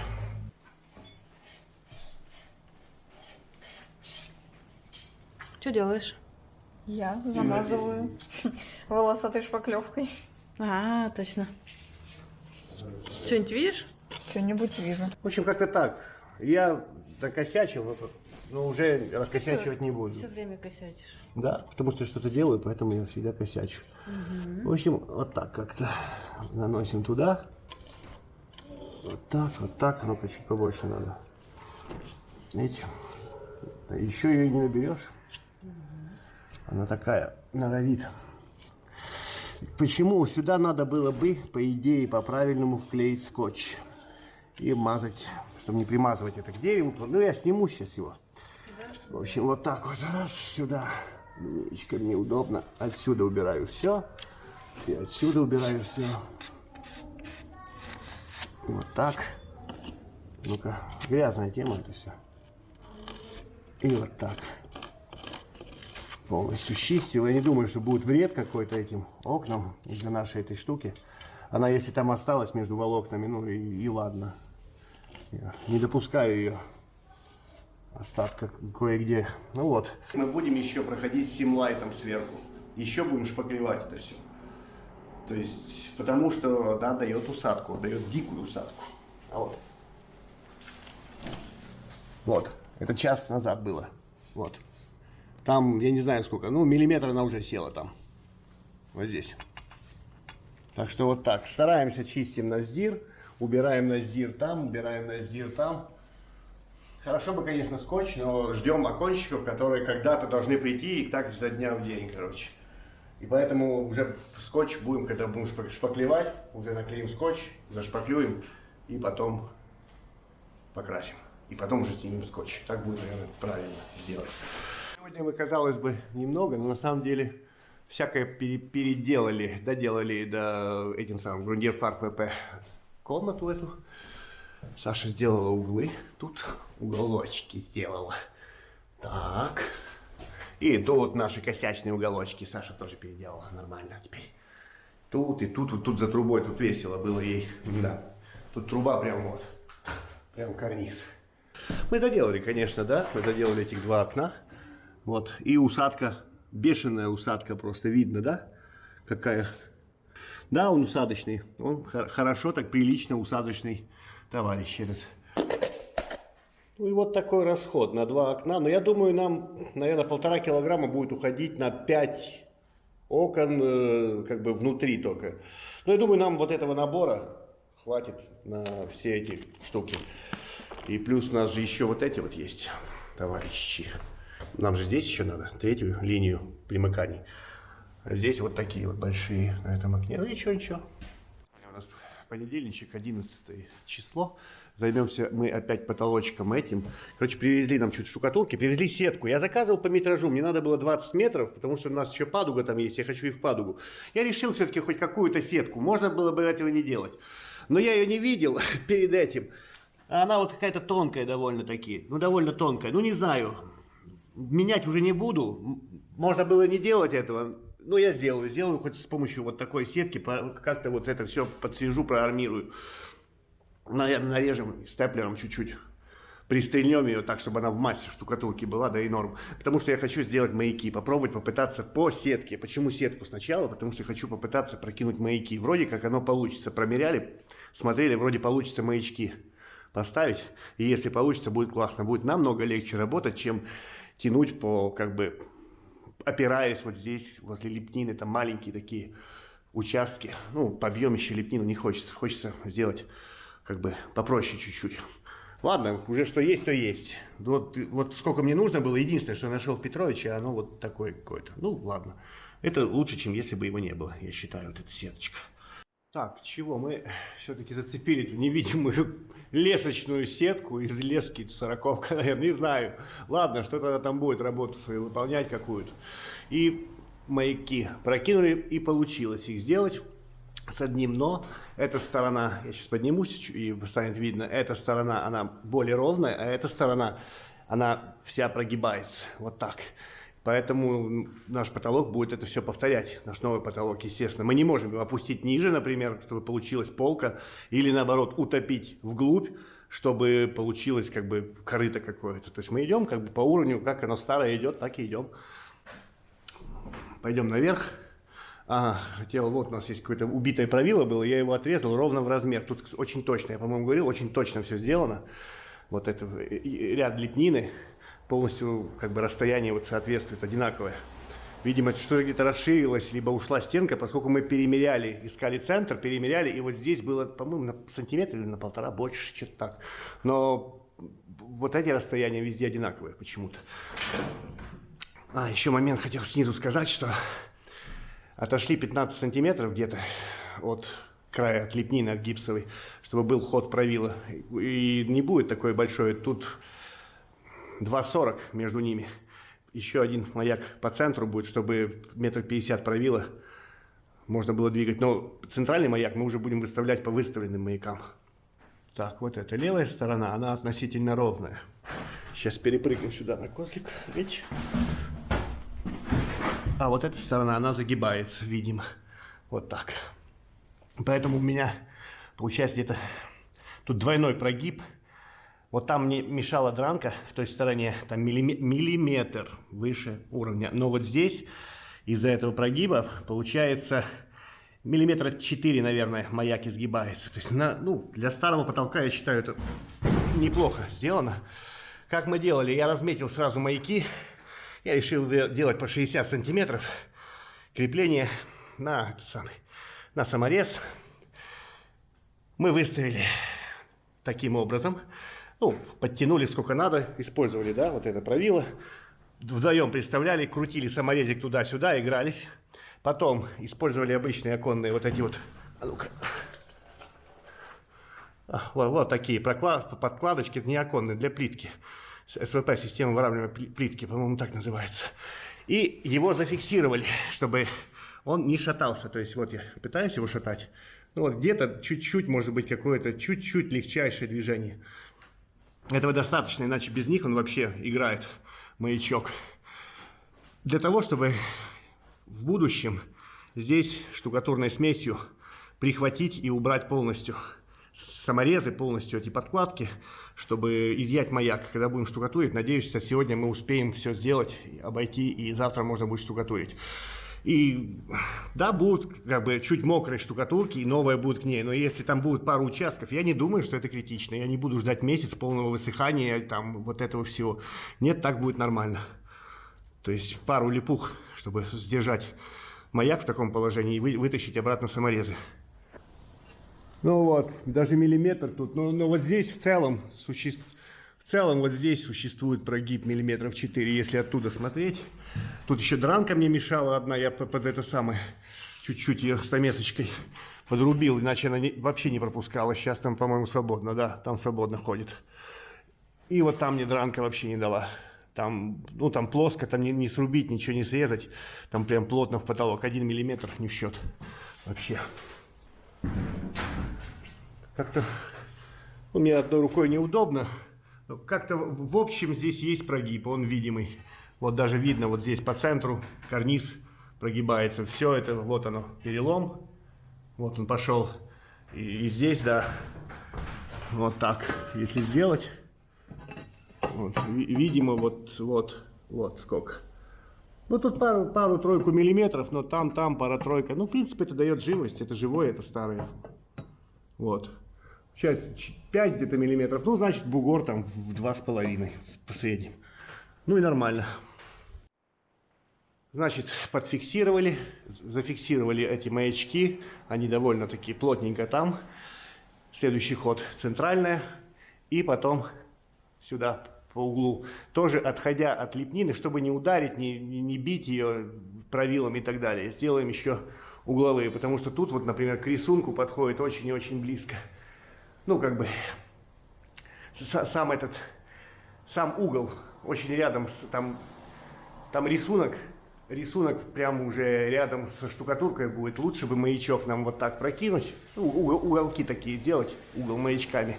И тогда будет хорошо все. Тогда мы лепнину нигде не ударим, ничего не ударим, будем работать правилами свободно. А еще момент, хотел сказать и забыл, что саморезы, которые я вкручивал, на которые подвешен этот маяк, я вкручивал с разных сторон. Как бы вот этой вот рейки, направляющей рельсы вот этой, да, с разных сторон, чтобы его не крутило. Если вкручивать с одной стороны, то маяк ну, как бы его перекручивает вот так в бок. А с двух сторон он как бы более-менее там нормально. И подкладка с противоположной стороны. С одной вкрутил, туда подкладка. И поэтому оно как бы более-менее плотно и сильно не выкручивается он, сам маяк. То есть он как бы чуть-чуть его, конечно, водит, но не так-то, чтобы прям... Ну, для наших таких потолков это нормально, я думаю. Не идеально ровных. Градус дичи у нас тут зашкаливал просто. У нас эти углы, вот как бы вот эта часть квартиры, тут где печка, ну, собственно, сюда ближе к стене, которая внутри. Здесь несущая здесь стена, да, там фасадная стена. И вот здесь у нас вот так вот опустилось, реально, вот так вот оно, как бы оно так было сделано почему-то, то есть толщина штукатурки, ну, как бы она нормальная. И вот тут такие хитрые тут я делал из подкладок просто движухи, чтобы совпасть как-то. Ну, вот как бы не двигается. Надо очень аккуратно здесь будет примазать этот маяк, может даже гипсом, не знаю. Мы не успеем сегодня, конечно же, не успеем, уже заканчивается рабочий день наш. И вот такие получились тут загибы. То есть он как бы, вот мы цеплялись разными правилами, все правила собрали вообще от метра 20, 1,5, 2, 2,5, 2,70 даже.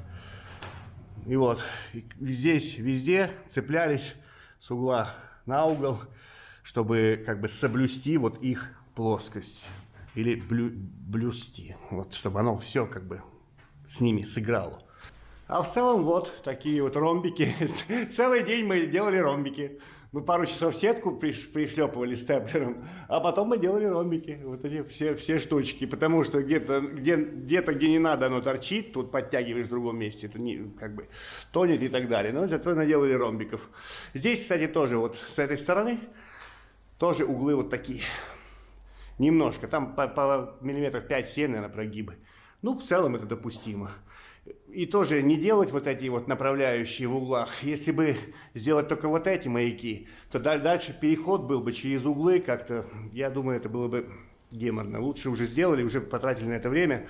Так, у нас реально тут работает закон, что как бы успех это состоит из 95%. Да? Я надеюсь, что завтра мы придем, промажем маяки волной, слой, которая, она схватится побыстрее, а потом волма гипсактив будем заделывать плоскость. Я надеюсь, что завтра мы успеем это сделать.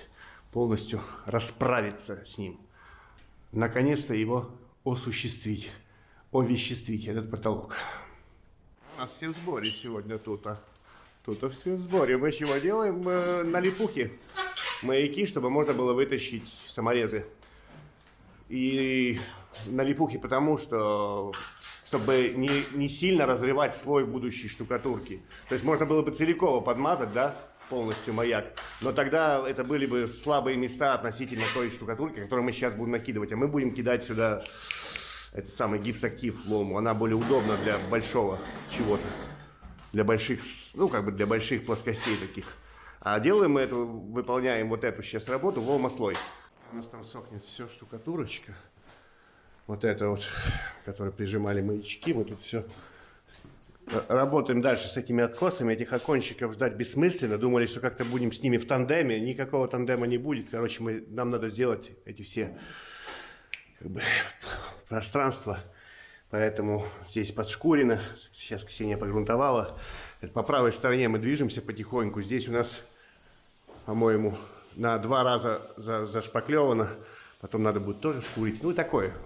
Да, не сохнет. Я вот уже, наверное, час прошел. Я думал быстрее, потому что как-то оно быстрее. Но у них я пересмотрел мешок от 45 минут написано.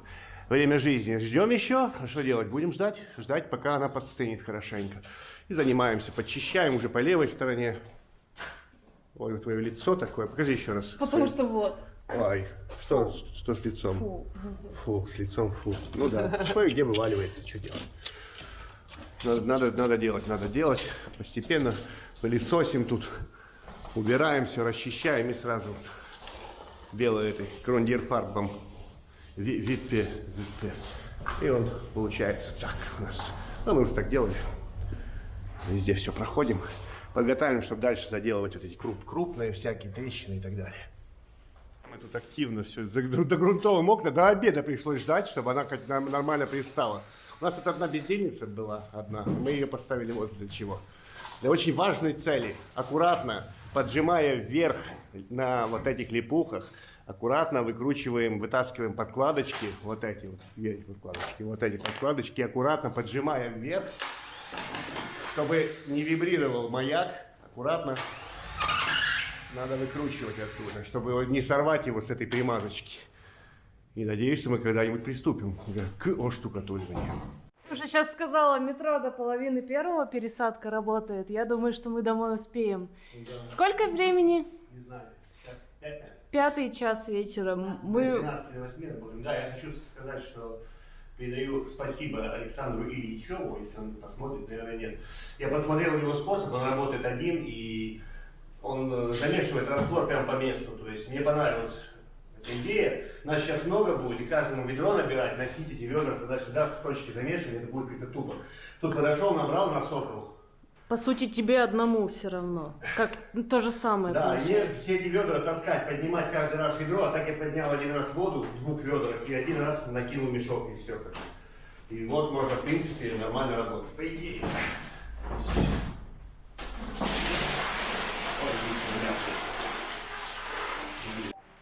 Там мы делали головной слой, а это новый гипсактив. Мне она понравилась, как она работает. То есть у нее есть время, да, там 2 часа, но мы быстро не пройдем. И как раз она вот будет в нормальном состоянии, когда мы к ней вернемся. Загладить что-то, еще что-то такое. Ну, как бы добавить слой какой-то. Ею, вот большие объемы, ею делать удобнее, на мой взгляд.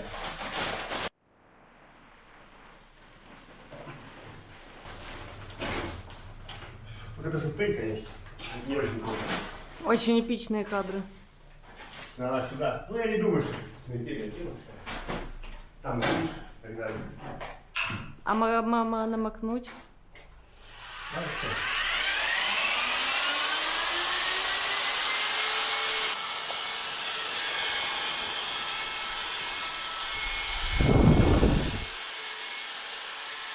Я сразу сделал, на мешке написано ориентировочный расход на килограмм 0,6, даже не так, 0,5, 0,65 литра воды. Я сделал на 18 литров на 0,6 и пришлось досыпать все-таки смеси, чтобы получить такое что-то нормальное, то есть чтобы оно прям было пушистое, но не жидкое его. Вот, так что я в следующий раз, посмотрим, я сделаю на 15 на мешок. Я в ту большую комнату делал, но я забыл уже сколько делал. Я как-то делал прям корытами, то есть, чтобы получалось нормально. Ну, наверное, на 15, может, еще даже меньше. Ну, 15, наверное, будет норм.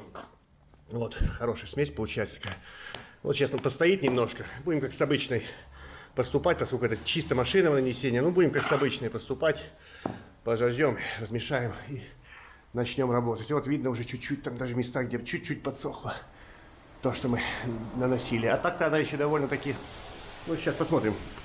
А, не, уже тверденькая. Уже тверденькая. Во. Ну так, ломается. То есть самое время, пока она полностью не затвердела, не высохла. Пока они не высохли, эти липухи наши. И начнем работу. Сначала надо под маяк везде всегда закидывать, по идее. А потом уже накидывать на плоскость. Чтобы под ним уже что-то было, чтобы он не играл, не вибрировал. Хотя тут много таких вот. Но он уже хорошо, плотно, аккуратно можно работать. А здесь решили сделать такое ограничение, ограничитель такой. Гипсокартон прикрутить сюда вот. Тут, где должна пройти лепнина. У нас же здесь вот лепнина, да, идет вот это вот пояс, листья. Тут она тоже будет. Там один кусочек мы сняли, а здесь не было. И решили ограничитель сразу сделать, чтобы штукатурить смело, а потом просто убрать кусочек гипсокартона, и будет норм. Чуть-чуть там пару-5 миллиметров выходим на потолок им, чтобы потом установить нормальную лепнину, не подмазывать ничего не подрезать, не подрезать ничего, не подрезать новую штукатурку и подмазать потом оставшиеся там 5 миллиметров, которые останутся. Вот так. Нормально, нормально пойдет. Замечательно, великолепно. Шумит мне тут, убирается с козликом, не дает поснимать. Короче, что мы сделали? Первый слой не получается, за один слой нет. Но тут что-то ковырялись. С той стороны там было много, и мы накинули сразу же там чуть-чуть. И это время забрало. Косяк минус. Косячный минус — это то, что надо было центральный маяк продлевать прям сюда до конца. Поскольку у меня получается вот вилка вот эта, а вот здесь опоры как бы нет, приходится провилом вот так играться. Лучше бы продлили прям до конца, сделали бы как бы составной его. Тут одна 3-метровая палка, ну, ушло бы больше. Ну, были бы стыки, ну и ладно. Было бы, мне кажется, проще, поскольку приходится вот так в этих уголках. В целом получается норм, вроде бы норм. Сейчас пойдем опять по кругу в ту сторону, еще раз. И она, ну так, тяжело мне было найти консистенцию, не знаю, нормально такая густенькая, начинается, наверное, 13,5 литров на мешок, 13,5, 13 уже густая, 14 уже жидкая, то есть не понять, может в мешках какой-то недовес, перевес, непонятно. Да, и мы еще приштукатуримся. Так, сегодня 13 июля, и да, мы не успели чутка. Чуть-чуть не успели подойти к лепнине. А так все сделали. Сделали этот потолочек. Здесь сложности были, здесь видно правилами наерзано по-всякому, поскольку у нас углы вот так, каждый угол, он изгибается. Сам угол, он не плоский, он вот такой. И этот по-другому какой-то. Потом это сошлифуется и будет норм. Маяки оставляем. Ввиду того, что мы не успели все-таки сделать, поскольку гипсактив, вот эта волна, она нам не позволила своей жидкостью это сделать. Ввиду того, что мы так не сделали, мы маяки оставляем, ждем полного высыхания, и вот этот подход к лепнине, параллельно вытащим маяки, прогрунтуем то место, где был маяк, прогрунтуем все вот эти вот края штукатурки, и уже тогда подойдем к лепнине. Можно было бы как-то бы по-другому, наверное, но получилось так. Основной косячок я вижу все-таки в том, что, ну как косяк, момент такой, что лучше бы продлили вот этот маяк, который по центру, продлили бы лучше его до конца. Ну, в следующий раз, когда будет такая задача, это довольно нетривиальная задача, вот делать вот такие вот штуки. Ну, учтем этот момент. В целом, плоско, хорошо и очень низкий расход. Ушло у нас, по-моему, 7 мешков. Я думал, мешков 12 уйдет. 7 мешков, всего-навсего, 200 килограмм штукатурки сухой сюда. Ну и нормально, и прекрасно. И еще можно было бы сказать, что хочу вменить в вину, что мы вот не успели волме слой. Покажу эту волму слой. Вот этой волме слой. Но не буду я ничего и вменять в вину, поскольку материал и материал. И я на этот материал рассчитывал. Я рассчитывал на свойства волмы слой схватываться за 40-50 минут. Схватываться хорошо. И поэтому мы предварительно за день до оштукатуривания потолка маяки не приделывали. не замазывали липухами, чтобы не привялилось, чтобы можно было общую массу штукатурки с этими липухами, чтобы они были более-менее какие-то еще влажные, и чтобы это, ну, как бы стало каким-то общим слоем. И я рассчитывал на то, что сделаем мы это, с утреца придем, замажем волмой слой, кофейку попьем, будет норм, через часик-полтора спокойно все вытаскиваешь саморезы и работаешь, заштукатуришь. Нет, 3 часа мы ждали. То есть мы замазали, да, и даже больше, по-моему, 3 часов мы ждали полного схватывания. То есть материалы эти стали, ну, как бы непредсказуемые. И причем эксперименты ничего не дадут, поскольку мешок от мешка отличается. Ты что говорила про волну слой? Ты говорила, по-моему, что в одном мешке камни тебе попадались, да? Есть, да, есть. Не могу сказать нарекания, там существуют разные допуски, но вообще, там, много с кем общаюсь, говорят, то слишком крупная фракция, то она вообще ползет, и как будто бы в нее мело насыпали. Вот, ну, не знаю, разные партии, разные мешки, и вот и чуть-чуть отличается по свойствам, и когда рассчитываешь на одни свойства, а попадаются другие, вот и получаются какие-то недочеты. Да в целом все отлично, чего вы? Ну да, ну хотелось бы. Ну да, поздно начали, но я рассчитывал, что начнем как раз, когда она схватится, и мы проиграли 3 часа, получается. Как минимум 2. Ну и ладно, и ладно. Так тоже будет, ну и пожалуйста, да. И так не получается, и так не получается. Ну и пожалуйста. В общем, как тому, что так тоже будет технологично. Мы выждем полное высыхание, уберем маяки, прогрунтуем все наши будущие примыкания, и потом нормально все заделаем. Конечно, было бы лучше за раз сделать, но уже так тоже будет нормально, скорее всего. Сегодня нас ждет интересно. Возвращаемся к сегодняшним раскладам. Помните, я там снимал кусочек вот. Я хотел его использовать как временный маяк. Тут такой кессончик по центру. Вот такой кессончик, он здесь должен быть. Я его снял, он у меня сломался, я его почистил, он сломался еще раз. Ксения его прогрунтовала по-всякому. Я хотел вклеить эти кусочки. Куда что ты будешь вклеивать? Потом потерял. Нет, не сломал и потерял. Саша хотела формовать. Давай, говорит, заформуем. Но с другой стороны, сбила меня. Слушай, женщину делали наоборот, да? Короче, не надо было такого делать вообще. Зачем? Если вот этот кусок у меня, вот этот кусок кессона, он прекрасно держится там. Тот слабый был, а этот нормально держится. Короче, волевым решением принимаем это самое, или как бы, усилием воли принимаем решение вылепливать по месту. Что, в принципе, ну, как бы это интересная задача, довольно сложная, сделать по месту эти кессоны. Ну, рассчитать их математически и вылепить просто по месту. И штукатурки. Вот такие. Создать там, где их сейчас нет, и там, где они должны быть. Ну, вот так. Буду держать в курсе, постараюсь держать в курсе всех движух. Ага, работаем опять волмой слой. Вот этой вот штучкой. Может она сейчас... Она очень хороша. А сейчас хороша, да? Красотка. Ой-ой-ой-ой. Да, нормально? Ой, короче, я не знаю. Ну, все, никакого доверия нет вообще. Непредсказуемые материалы. Материалы непредсказуемые. Вот. Ну да. Ксении параллельно мы будем заниматься с Сашей вот этими ужасами. Ксении параллельно, ну, делают всякое. Пойдут по карнизу заделывать трещины, потаи саморезов и так далее. Здесь очень хороший карниз.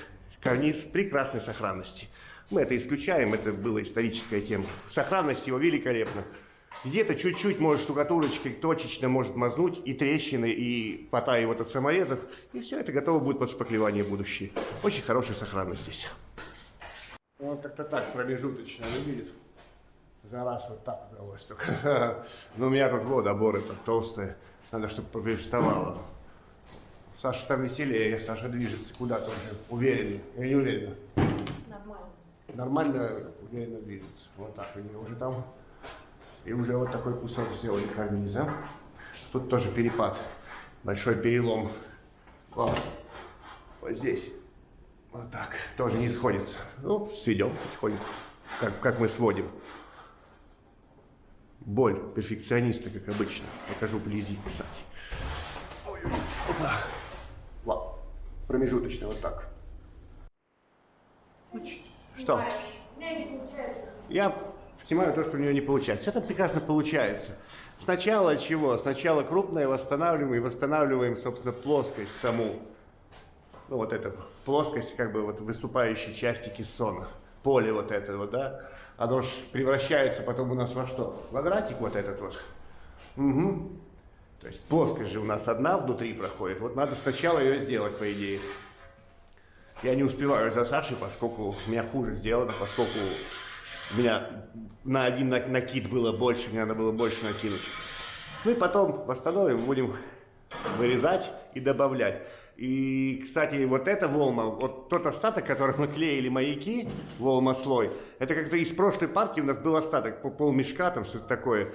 И вот новая работает как бы быстрее, но ощутимо быстрее. То есть часа полтора, наверное, она уже такая прям плотненькая, нормальная.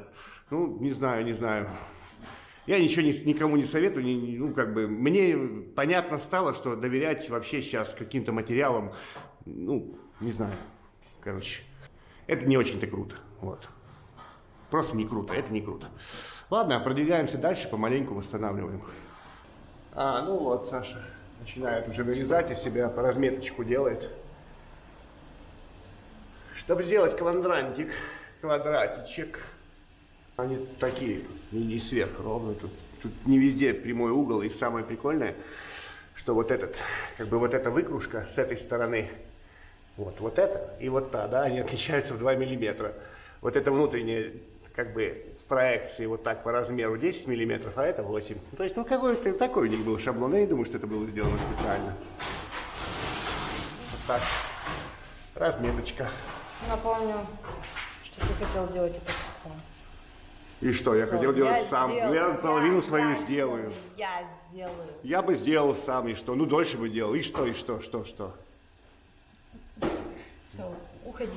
Ну, ладно. Как тебе там? Мне нормально.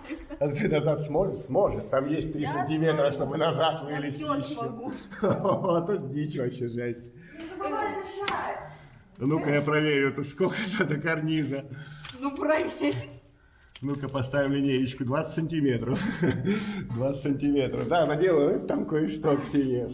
Тепло тебе наконец-то там? Ты согрелась? Нормально, жизнь за печкой существует. О, боже мой. Ну, это так вот выглядит как. Все, не снимай мои страдания. Нет. Так, Саша тут уже вот, ваяет вовсю, она уже фактически сделала. А я что-то тупил, тормозил, пока то это. Я не успел, я только вырезал, как оно, вот могу показать, как выглядит вырезанное только. Кое-что. Вот вырезал, насечку сделал, здесь не надо наращивать. Вот так, грязно, убого. Да, я, может, и не успею сделать по кругу. Все, ну придется потом доделать когда-то. Но хотя бы нарастить надо сейчас, хоть что-то сделать. Ну так-то уже лучше, чем было, наверное, до нас. Саша вообще там красавчик.